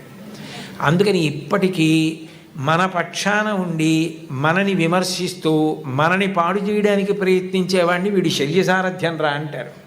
దేనికి పనికొచ్చింది శల్యుడి విద్య? పొగట్టకి లొంగిపోవడం ఎంత ప్రమాదకరమో, నువ్వు ఎంత గొప్పవాడివైనా పొగట్టలకి లొంగిపోయే బలహీనత ఉంటే పాడైపోవడం కాదు, కాలం ఉన్నంత కాలం అపకీర్తి శల్య సారథ్యం అని పేరుండిపోయినట్టు. కాబట్టి నేను వృద్ధిలోకి రావడమే కాదు, పొగట్టలకి లొంగకూడదు. అలాగని పెద్దల ఆశీర్వచనాన్ని వదిలిపెట్టుకోకూడదు. ఇది గుర్తుపెట్టుకోవాలంటే మహాభారతంలో శల్యుడి కథ పనికొస్తుంది. అప్పుడు చిన్నపిల్లాడికి భారతం అక్కర్లేదని ఎవరంటారు? నువ్వు అది బాగా నీకు వంట పట్టిందనుకో, నువ్వు జీవితంలో వృద్ధిలోకి వస్తావు. రేపొద్దున నువ్వు ఎంత గొప్పవాడివైనా నిష్కారణంగా పొగిడితే లొంగవు. పెద్దలైన వారు నిన్ను వచ్చి మంచిగా మర్యాదగా ప్రేమగా మాట్లాడితే వాళ్ళ ప్రేమని నువ్వు అర్థం చేసుకోగలవు. అప్పుడు నువ్వు వృద్ధిలోకి రావడానికి కారణమైందా లేదా? కాబట్టి రామాయణ భారత భాగవతాది గ్రంథములు మంచి మంచి గ్రంథములు ఎక్కడ ఏ భాషలో ఎందులో ఉన్నా చదివి మంచి స్వీకరించి వాటిని జీవితంలో అనుష్ఠానంలోకి తెచ్చుకోవాలి. ఏమ్మా? ధన్యవాదాలు గురువుగారు. ధన్యవాదాలమ్మా. పుస్తకాలు మౌనంగా నిశ్శబ్దంగా ఉంటాయి, కానీ తమని చదివిన వారితో విశృంఖలంగా మాట్లాడిస్తాయి. అటువంటి పుస్తకాల పఠనం పిల్లలకు చాలా అవసరం. మరి తదుపరి ప్రశ్న వేసేటువంటి విద్యార్థి ఏమడుగుతాడో చూద్దాం. ఈ ప్రశ్న గౌరవనీయులైన విద్యాశాఖ మంత్రి శ్రీ నారా లోకేష్ గారికి. సార్, మీరు స్కూల్లో చదువుకునేటప్పుడు మీకు నచ్చిన టీచర్ ఎవరు? మీకు ఏ సబ్జెక్ట్ అంటే చాలా బాగా ఇష్టం తెలియజేస్తారా? ఇప్పుడు ఉపాధ్యాయుల మధ్యన గొడవలు సృష్టించినట్టున్నా స్వామి. ఎందుకంటే నేను ఈరోజు ఈ స్థాయికి వచ్చానంటే కేవలం ఒక్కరు కాదు, చాలామంది నన్ను చెక్కినవారు. దాంట్లో ప్రధానంగా చూస్తే మంజుల మేడం గారు అని ఉండేవారు స్కూల్లో. చాలా స్ట్రిక్ట్ మేడం. మాది అల్లరి బ్యాచ్. నా ప్రసంగాలు చూస్తుంటే మీకు తెలిసేది ఇప్పటికీ. మా అంతా ఒక అల్లరి బ్యాచ్. భారతీయ విద్యాభవన్లో చదివిన వాడిని. సో అందరికి ఒక ఎగ్జాంపుల్ చేయాలని నన్నే ఎక్కువ కొట్టేవారు. అది మా మంజుల మేడం గారు. సో ఇంట్లో మా అమ్మ ఎట్లనో స్కూల్లో మా మేడం గారు అలా వాయించేవారు. రెండోది స్కూల్కి వచ్చేగల రమాదేవి మేడం గారు. అంటే అప్పుడు నేను వైస్ ప్రిఫెక్ట్ అయ్యా స్కూల్కి. అప్పుడు స్కూల్ని ఎట్లా లీడ్ చేయాలి, ఎలా ముందరికి వెళ్ళాలి, కొత్త ప్రోగ్రామ్స్ ఎలా రూపొందించాలి అని దానిపైన ఆ ఆలోచన నాలో తీసుకొచ్చినవారు. ఇంటర్మీడియట్కి వచ్చేగల కొన్ని సబ్జెక్ట్స్లో నేను వీక్గా ఉండేవాడిని. బ్రిడ్జ్ కోర్స్ పెట్టారు నారాయణ గారు, ఇప్పుడు మంత్రిగా ఉన్నారు నారాయణ గారు. ఆయనే నాకు పాఠాలు చెప్పారు స్వయంగా, అప్పుడు క్యాల్కులస్ అది. సో ఆయన బ్రిడ్జ్ కోర్స్ వల్ల నేను కార్నింగ్ మెల్లన్, తర్వాత 2 సంవత్సరాలు వరల్డ్ బ్యాంక్లో పనిచేసి మళ్ళీ స్టాన్ఫర్డ్కి వెళ్ళేదానికి కూడా అవకాశం వచ్చింది. కార్నింగ్ మెల్లన్లో నా గురువు గారు రాజిరెడ్డి గారు. రాజిరెడ్డి గారు కూడా ఏంటంటే చిత్తూరు జిల్లాలో ఒక మారుమూల గ్రామంలో జన్మించిన వారు. కార్నింగ్ మెల్లన్ యూనివర్సిటీకి వెళ్ళి అసలు కంప్యూటర్ సైన్స్ ల్యాబ్, అసలు మొత్తం ప్రోగ్రామ్ రూపొందించిన గొప్ప వ్యక్తి. మా తరంలో బహుశా నేను ఫస్ట్ పర్సన్ యూఎస్కి వెళ్ళింది చదువుకునేదానికి. సో నాకు పెద్ద గైడెన్స్ లేదు, అంటే కోర్స్ ఎలా తీసుకోవాలి, క్రెడిట్ సిస్టమ్ ఎలా ఉంటుంది అంత అవగాహన లేదు. అప్పుడు కార్నింగ్ మెల్లన్లో ఎక్కువ మంది భారతీయులు కూడా లేరు, ఇప్పుడంటే దండిగా ఉన్నారు. సో అప్పుడు నాకు రాజిరెడ్డి గారే గైడ్ చేశారు. సో మొదటి 2 సెమిస్టర్లు ఆయన గైడెన్స్ నేను చదువుకున్నా కనుకనే నేను సక్సెస్ఫుల్గా కాదు మంచి మార్కులతో పూర్తి చేసుకుని మళ్ళీ స్టాన్ఫర్డ్ వెళ్ళడానికి అవకాశం వచ్చింది. బెస్ట్ సబ్జెక్ట్ అంటే నాకు మ్యాథమెటిక్స్లో నేను వీక్గా ఉన్నా, మ్యాథమెటిక్స్ నచ్చాయి. అది నన్ను ఆ వీక్నెస్ని నేను ఓవర్కమ్ అవ్వాలి. నాలో ఈ సబ్జెక్ట్లో నేను వీక్గా ఉన్నా, దాన్ని నేను నేర్చుకోవాలి, దాన్ని అధిగమించుకుని ముందరికి వెళ్ళాలన్న ఆలోచన అప్పుడే పడింది. స్టాన్ఫర్డ్లో మాకు ఒక పెద్ద అవకాశం ఉండేది, గ్రేడ్స్ నాన్ డిస్క్లోజర్. అంటే స్టాన్ఫర్డ్ ఎంబీఏలో మీ గ్రేడ్స్ అంటే వచ్చిన మార్కులు మీరు ఎవరికి చెప్పాల్సిన అవసరం లేదు, ఇంక్లూడింగ్ కంపెనీ నుంచి ఎవరిని వచ్చి నేను హైర్ చేయాలంటే. అది నాకు ఎందుకు బాగా నచ్చిందంటే నేను వీక్గా ఉన్న ఫైనాన్స్ సబ్జెక్టులు ఎక్కువ తీసుకున్నా. అప్పుడు ఫైనాన్స్లో వీక్ ఉండేవాడు. సో ఈ 2 మ్యాథమెటిక్స్ అండ్ ఫైనాన్స్, ఈ 2 నాకు బాగా నచ్చింది. దేవుడి దయ వల్ల పర్ఫెక్ట్ అని నేను అనలేను, but definitely far better. Thank you అమ్మా. Thank you so much sir. Khalil Gibran ప్రఖ్యాత రచయిత, ఆయన చెప్పినట్లుగా తల్లిదండ్రులకు బిడ్డలు కలుగుతారు, కానీ తల్లిదండ్రులు మా సొంతం అనుకుంటారు. నిజానికి ఆ పిల్లలు ఈ జాతికి సొంతం, ఈ జాతి సంపద ఆ పిల్లలే. కాబట్టి వారి భవిష్యత్తు బాగుండాలని ప్రతి ప్రభుత్వము ఆలోచిస్తూ ఉంటుంది, ప్రతి టీచర్ ఆలోచిస్తారు, ప్రతి తల్లిదండ్రి ఆలోచిస్తారు. వారి చేతుల్లో పెరుగుతున్నటువంటి ఈ పిల్లలు అడిగే మరొక ప్రశ్నను ఇప్పుడు జవాబు చేయడానికి సిద్ధంగా ఉందాం సార్. నమస్కారం గురుగారు, నా పేరు ధరాదేవి. నేను అమరజీవి పొట్టి శ్రీరాములు ఉన్నత పాఠశాలలో 10వ తరగతి చదువుతున్నాను. విలువలు లేని విద్య ఎందుకు అసంపూర్ణంగా ఉంటుందో తెలియచేస్తారా గురువుగారు? చక్కగా స్పష్టంగా పంజరంలో చిలక పలికినట్టు పలికావమ్మా. అమరజీవి పొట్టి శ్రీరాములు గారు అని. విలువలు లేని విద్య ఎందుకు అసంపూర్ణం అవుతుంది? విలువ అనే మాటకి అర్థం ఏమిటంటే నువ్వు ఎలా ప్రవర్తిస్తున్నావు అన్నదాన్ని బట్టి విలువ ఉంటుంది. అన్నీ కాగితాలే, కానీ కరెన్సీయే డబ్బు అవుతుంది. కేంద్ర ప్రభుత్వం ముద్రించినదేదో అది కరెన్సీ. అట్లాగే నువ్వు చదువుకున్నది ఆచరణాత్మకమైతే విలువ అవుతుంది. నువ్వు చదువుకుని విలువ ఏదీ పాటించలేదనుకో, ఎట్లా అది విలువ అవుతుంది? ఉదాహరణకి ఇవాళ సభా ప్రారంభంలోనే గౌరవ మంత్రివర్యులు మాట్లాడుతూ నేను పుట్టపర్తి వెళ్ళాను. పుట్టపర్తిలో చాలా పెద్ద హాలు, ఆ హాల్కి అనేక మంది పిల్లలు వచ్చారు. అంతా అయిపోయిన తర్వాత ఎవరి వాటర్ బాటిల్ కాగితం మొక్క దగ్గర నుంచి వాళ్ళే తీసుకెళ్ళి డస్ట్బిన్లో వేసి వెళ్ళిపోయారు. హాల్ అంతా అంత నీట్గా వచ్చి కూర్చోడానికి ముందు ఎలా ఉందో వెళ్ళిపోయిన తర్వాత కూడా అలా ఉంది. ఆయన పుట్టపర్తి సభలో పాల్గొని ఇక్కడికి వచ్చిన తర్వాత కూడా ఆయన మస్తిష్కంలో అది అలా ఉండిపోయి అలా మన పిల్లలు కూడా ఉంటే బాగుండు, అలా మన సమాజం కూడా తయారైతే బాగుండు, వీళ్ళందరూ కూడా అది నేర్చుకుంటే బాగుండన్నది ఉండిపోయి ఆలోచన దొంతరల్లోంచి అదే బయటికి వచ్చి ప్రసంగంలో ముందు పైకి వచ్చింది అంటే అది ఆ పిల్లల విలువ.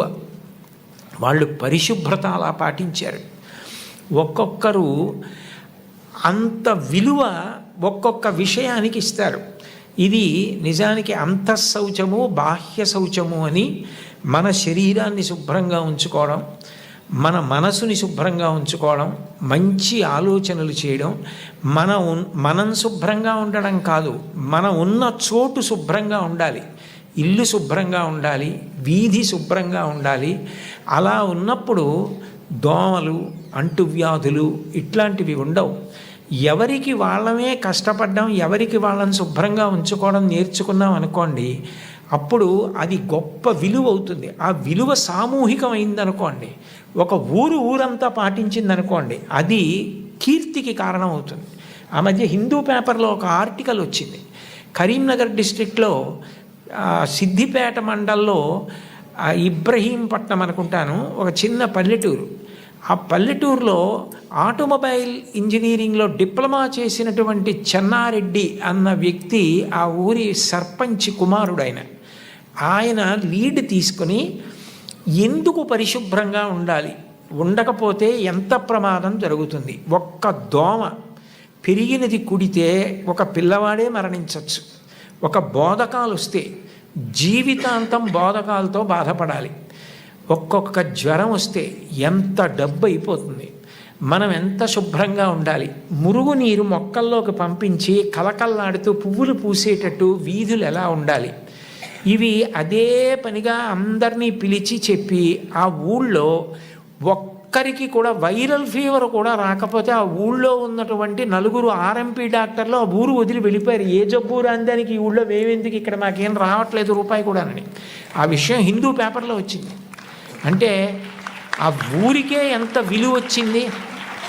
నువ్వు చక్కగా ఇంటికి వెళ్ళగానే నీ బట్టలు విప్పేసినవి తీసి హ్యాంగర్కి పెట్టుకుని, మాసిపోతే ఉతకవలసి వస్తే గుమ్మిలో పడేసి మూత పెట్టేసి, నీ సాక్స్ తోటి పరిగెత్తకుండా సాక్స్ విప్పి దులిపి బూట్ లోపలికి తోసేయకుండా వాసన రాకుండా దాని మీద ఆరేసినట్టుగా వేసి బూట్లో పక్కన పెట్టుకుని నువ్వు చదివేసుకుని బయలుదేరే ముందు నీ షూ నువ్వు పాలిష్ చేసుకుని ఆ చేతులతో తినకుండా సబ్బు పెట్టి రుద్దుకుంటే నిన్ను చూసి చాలామంది పిల్లలు నేర్చుకుంటారు. అదే విలువ.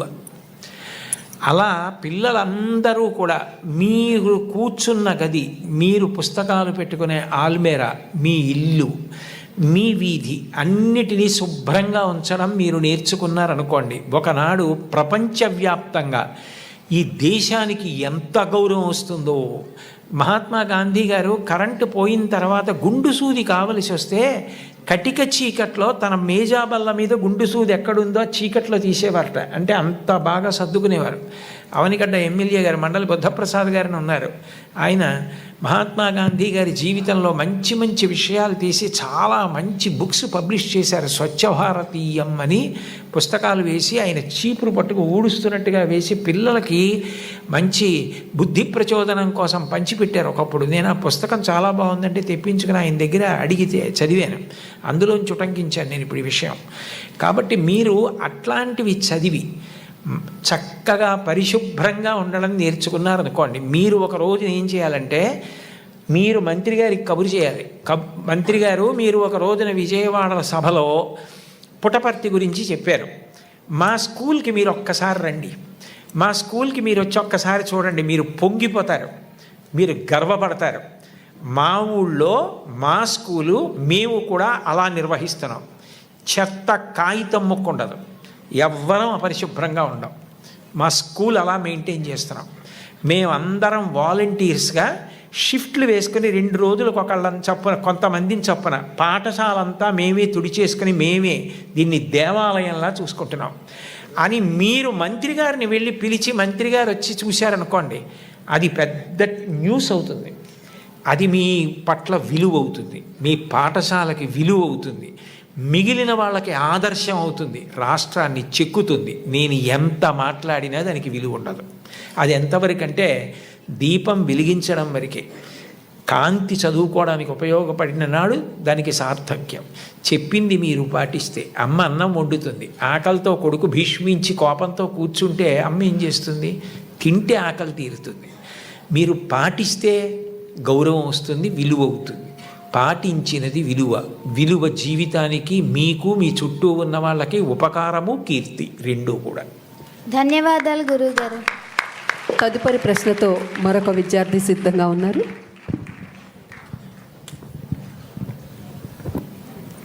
గౌరవనీయులైన విద్యాశాఖ మంత్రి గారికి నా నమస్కారాలు సార్. నా పేరు ఆదర్శ. నేను కేజీబీవి కొండూరులో 10వ తరగతి చదువుతున్నాను. నేటి సమాజంలో నైతిక విలువలను పాటించేవారు జీవితంలో వెనుకబడుతున్నారు. సమాజం మాత్రం ఏం సంపాదించావని అంటుందే కానీ విలువలతో బ్రతుకుతున్నావని అనడం లేదు. దీనిపై మీ అభిప్రాయాన్ని తెలియజేస్తారా సార్?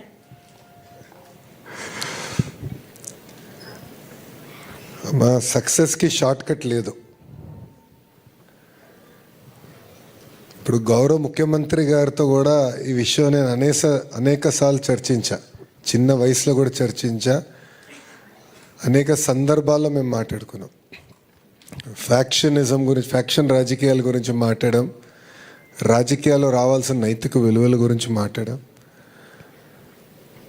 గౌరవ ముఖ్యమంత్రి గారు జీవిత ప్రయాణంలో కొన్నిసార్లు ఇబ్బంది కలిగినప్పుడు కూడా, ఆ రోజు జరిగినప్పుడు కూడా నేను ఆయనతో ఈ విషయం మాట్లాడటం జరిగింది. కానీ చివరిగా ఒకటే చెప్తున్నా తల్లి, సమాజంలో ఏ మార్పు అయితే మనం ఆశిస్తున్నామో అది మనం ముందల పాటించాలి.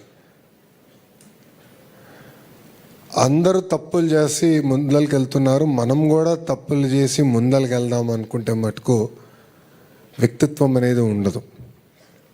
అది గురువుగారు చెప్పినట్లు ఈరోజు అది మియర్లీ టెంపరరీ. అద్భుతంగా ఆయన కొన్ని ఉదాహరణలు చెప్పి మనకు కూడా చెప్తాం జరిగింది. నేను కూడా నా జీవిత ప్రయాణం నేను టైం టు టైం రిఫ్లెక్ట్ అవుతూ ఉంటాను. చాలామంది ఏమన్నారంటే, కొంచెం కంచుకోట లాంటి నియోజకవర్గంలో నువ్వు పోటీ చేస్తే సులభంగా ఉంటుంది కదా, నీకు ఎందుకు ఇవన్నీ అని నన్ను చాలామంది అన్నారు. 24 ఎన్నికల్లో కూడా చాలామంది 2 సీట్లో పోటీ చేయి, నీకు ఎందుకు ఇది కాంప్లికేషన్ అన్నారు. కానీ నా పైన నాకు నమ్మకం ఉండే. గురువుగారు అన్నట్టు ముందర మనపైన మనకు నమ్మకం ఉండాలి, ధైర్యం ఉండాలి. ఎస్, నేను చేస్తాను, నేను సాధిస్తాను, అప్పుడే నేను అనుకుంది నేను చేయగలుగుతాను. అది మనందరిలో అవసరం. ఇప్పుడు దారిలో మనలో భారతీయుల్లో ఒక ఇబ్బంది ఉంది. గురుగారు అన్నట్టు మనమే మన చెత్త రోడ్డు పైన వేస్తాం. ఇదే భారతీయులు అమెరికాకి వెళ్తే ఏరే అంటే ఎంత అన్యాయం చూడండి ఇది. సో మీరు అన్నట్టు షార్ట్ కట్ ఉంది, చెత్తేస్తారో వెళ్ళిపోతారు. కానీ ఎవరైతే నిలబడి లేదు ఇది కరెక్ట్ కాదని ఉంటారో, లేదంటే ఎవరి కారులో అయితే చిన్న చెత్త పెట్టుకొని ఆ చెత్తంతా దాంట్లో వేసి తిరిగి మళ్ళీ ఇంట్లో పెట్టి మళ్ళీ పారిశుద్ధ కార్మికులు వచ్చినా లేదంటే రీసైక్లింగ్ సెంటర్ తీసుకెళ్తారో వాళ్ళే ఆదర్శంగా నిలబడతారు. ఇది మనలో రావాలి తల్లి. అప్పుడే సమాజాన్ని మనం మార్చగలుగుతాం. లేదంటే సమాజంలో ఒకరు అవుతాం. దేశాన్ని అప్పుడు ఎవరు బాగు చేయలేరు. మొన్న కాన్వకేషన్ జరిగింది పుట్టపర్తిలో. అక్కడ స్పీచ్కి ప్రిపేర్ అయ్యే ముందల భగవాన్ సత్యసాయి ఆయన మాట్లాడిన చాలా విషయాలు నేను చూశాను. ఆయన ఒకటి అన్నారు, హెడ్, హార్ట్ అండ్ హ్యాండ్. అంటే ఐక్యూ హెడ్ ఇస్తుంది, ఈక్యూ అంటే ఎమోషనల్ కోషంట్ హార్ట్ ఇస్తుంది. సమాజానికి ఎప్పుడు సేవ చేయాలనేది హ్యాండ్ ఉండాలని ఆయన పదే చెప్పారు. నాకు బాగా నచ్చింది, నా మనసులో అతికిపోయింది అది. ఇది మనందరం నేర్చుకోవాలి తల్లి. అంతేగాని ఎవరో ఒక్కరు షార్ట్ కట్ వల్ల పైకి వచ్చారని మనం మటుకు అనుకుంటే టైం విల్ ఓన్లీ షో. వాళ్ళు అక్కడ నిలబడేదానికి హక్కు ఉండదని ప్రకృతి ప్రజలు ఒప్పుకున్నా సమాజం ఒప్పుకున్నా ప్రకృతి ఒప్పుకోదని నేను బలంగా నమ్ముతా తల్లి. సో అది మనందరం గుర్తుపెట్టుకోవాలి. దయచేసి very long answer for straight question. Thank you sir. Thank you so much. మరి పెద్దలు చెప్పినటువంటి అంశాలు మీకు అర్థమవుతున్నాయని, మీరు అర్థం చేసుకోగలరని, మున్ముందు వాటిని పాటిస్తారని భావిస్తూ తదుపరి ప్రశ్న అడగటానికి సిద్ధంగా ఉన్నారు. వాళ్ళని మాట్లాడవలసిందిగా కోరుతున్నాం. గౌరవనీయులైన బ్రహ్మశ్రీ చాగంటి కోటేశ్వరరావు గారికి నా నమస్కారములు. నా పేరు శుభశ్రీ. నేను విఎంఆర్ఆర్ ఎంసీ స్పెషల్ గర్ల్స్ హై స్కూల్లో 9వ తరగతి చదువుతున్నాను. నేటి తరం విద్యార్థులకు స్వీయ నియంత్రణ యొక్క ప్రాధాన్యతను మీ మాటల్లో తెలియజేస్తారా గురువుగారు? స్వీయ నియంత్రణ నేను ఒక్క మాట చెప్తానమ్మా, నీకు తేలికగా అర్థం అవడానికి. ఒక కారు ఉందనుకో, ఎందుకు వాడతాం? నేను నడిచి వెళ్ళడం చాలా కష్టం, ఎక్కువ దూరం అనుకుంటే తేలికగా సౌకర్యంగా వేగంగా వెళ్ళడానికి కారు ఎక్కుతాను. ఏమండి, ఈ కారు 60 కిలోమీటర్లు, 70 కిలోమీటర్లు, 100 కిలోమీటర్లు ఎంత దూరం, ఎంత వేగం కావాలంటే అంత వేగంగా వెడుతుంది. ఆ వేగంగా వెళ్ళడానికి యాక్సిలరేటర్ అన్నది తొక్కితే చాలు, ఈ కారు వేగంగా వెడుతుంది. కానీ ఈ కారు మధ్యలో ఎక్కడైనా ఏదైనా అడ్డొస్తే ఆగడానికి మాత్రం సౌకర్యం లేదు, ఆగదు అన్నారనుకోండి, ఆ కారు ఎక్కుతారా? ఎక్కరు. వేగంగా వెళ్ళడం ఎంత అవసరమో, ఓ చిన్న పిల్లాడు తెలియక పరిగెడుతున్నాడు, స్కూల్ నుంచి వెడుతూ రోడ్డుకి అడ్డంగా పరిగెడుతున్నాడు, అప్పుడు నువ్వు కారు ఆపాలి. కారు ఆపడానికి బ్రేక్ లేకపోతే యాక్సిలరేటర్ ఒకటి ఉంటే ఉపయోగం ఏముంది? బ్రేక్ లేని కారు ఎలాంటిదో స్వీయ నియంత్రణ లేని జీవితం అలాంటిది. కొన్నిసార్లు ఏమి, చాలాసార్లు తప్పు మనది తప్ప వస్తువులది కాదు. ఇవాళ పిల్లల విషయంలో చాలా ఘోరంగా ఉన్న విషయం ఏది అంటే సెల్ ఫోన్. సెల్ ఫోన్ తప్పేముంది? సెల్ ఫోన్ని ఆధారం చేసుకుని మీరు ఎవరిని అడగకుండా రూట్ మ్యాప్ పెట్టుకొని చక్కగా క్షేమంగా మీరు గమ్యాన్ని చేరుకోవచ్చు. మీరు ఏ విషయమైనా మంచి విషయం గురించి తెలుసుకోవాలి అనుకుంటే సెల్ ఫోన్లో చూడవచ్చు. మీరు ఎక్కడ ఉన్నా కూడా మీ వాళ్ళతో మాట్లాడచ్చు, సంక్షిప్తమైన సందేశం పెట్టచ్చు. అవతల వాళ్ళు ఫోన్ ఎత్తలేదు అంటే ఓ సందేశం పెట్టి వదిలేయచ్చు. కానీ మీరు పక్కన తల్లి తండ్రితో కూడా భయపడిపోయేటట్టుగా, అందులో అక్కర్లేని విషయాలు రాత్రిళ్ళు చూస్తారేమో అని తల్లిదండ్రులు బెంగ పెట్టుకునేటట్టుగా సెల్ ఫోన్ వాడితే సెల్ ఫోన్ది తప్ప మంది తప్ప? సెల్ ఫోన్ పట్టుకొని 2 వీలర్ మీద వెడుతూ చెవి దగ్గర జబ్బమికి మధ్యలో నొక్కి పెట్టి మెడ వంచి డ్రైవ్ చేస్తే సెల్ ఫోన్ది తప్ప మంది తప్ప? సెల్ ఫోన్ ఏం చేస్తుంది? ఒక మోటార్ సైకిల్ మీద ఒక తల్లి తండ్రి, వెనక 2 పిల్లలు, ముందు 2 పిల్లలు, 4 సంచులు తగిలిస్తే మోటార్ సైకిల్ తప్ప, తొక్కిన వాడిది తప్ప? ఎవరిది తప్పు? నేను పొద్దున్న కాకినాడ నుంచి విజయవాడ కారులో వస్తుంటే ఒక సన్నివేశం చూసి చాలా భయం వేసింది. ఒక ఆయన భార్య భర్త కూర్చున్నారు. భార్య గారి ఒళ్ళో చంటి పిల్లాడు ఉన్నాడు. ముందు ఓ చిన్న పిల్లాడిని ఆయన కూర్చోబెట్టుకున్నాడు.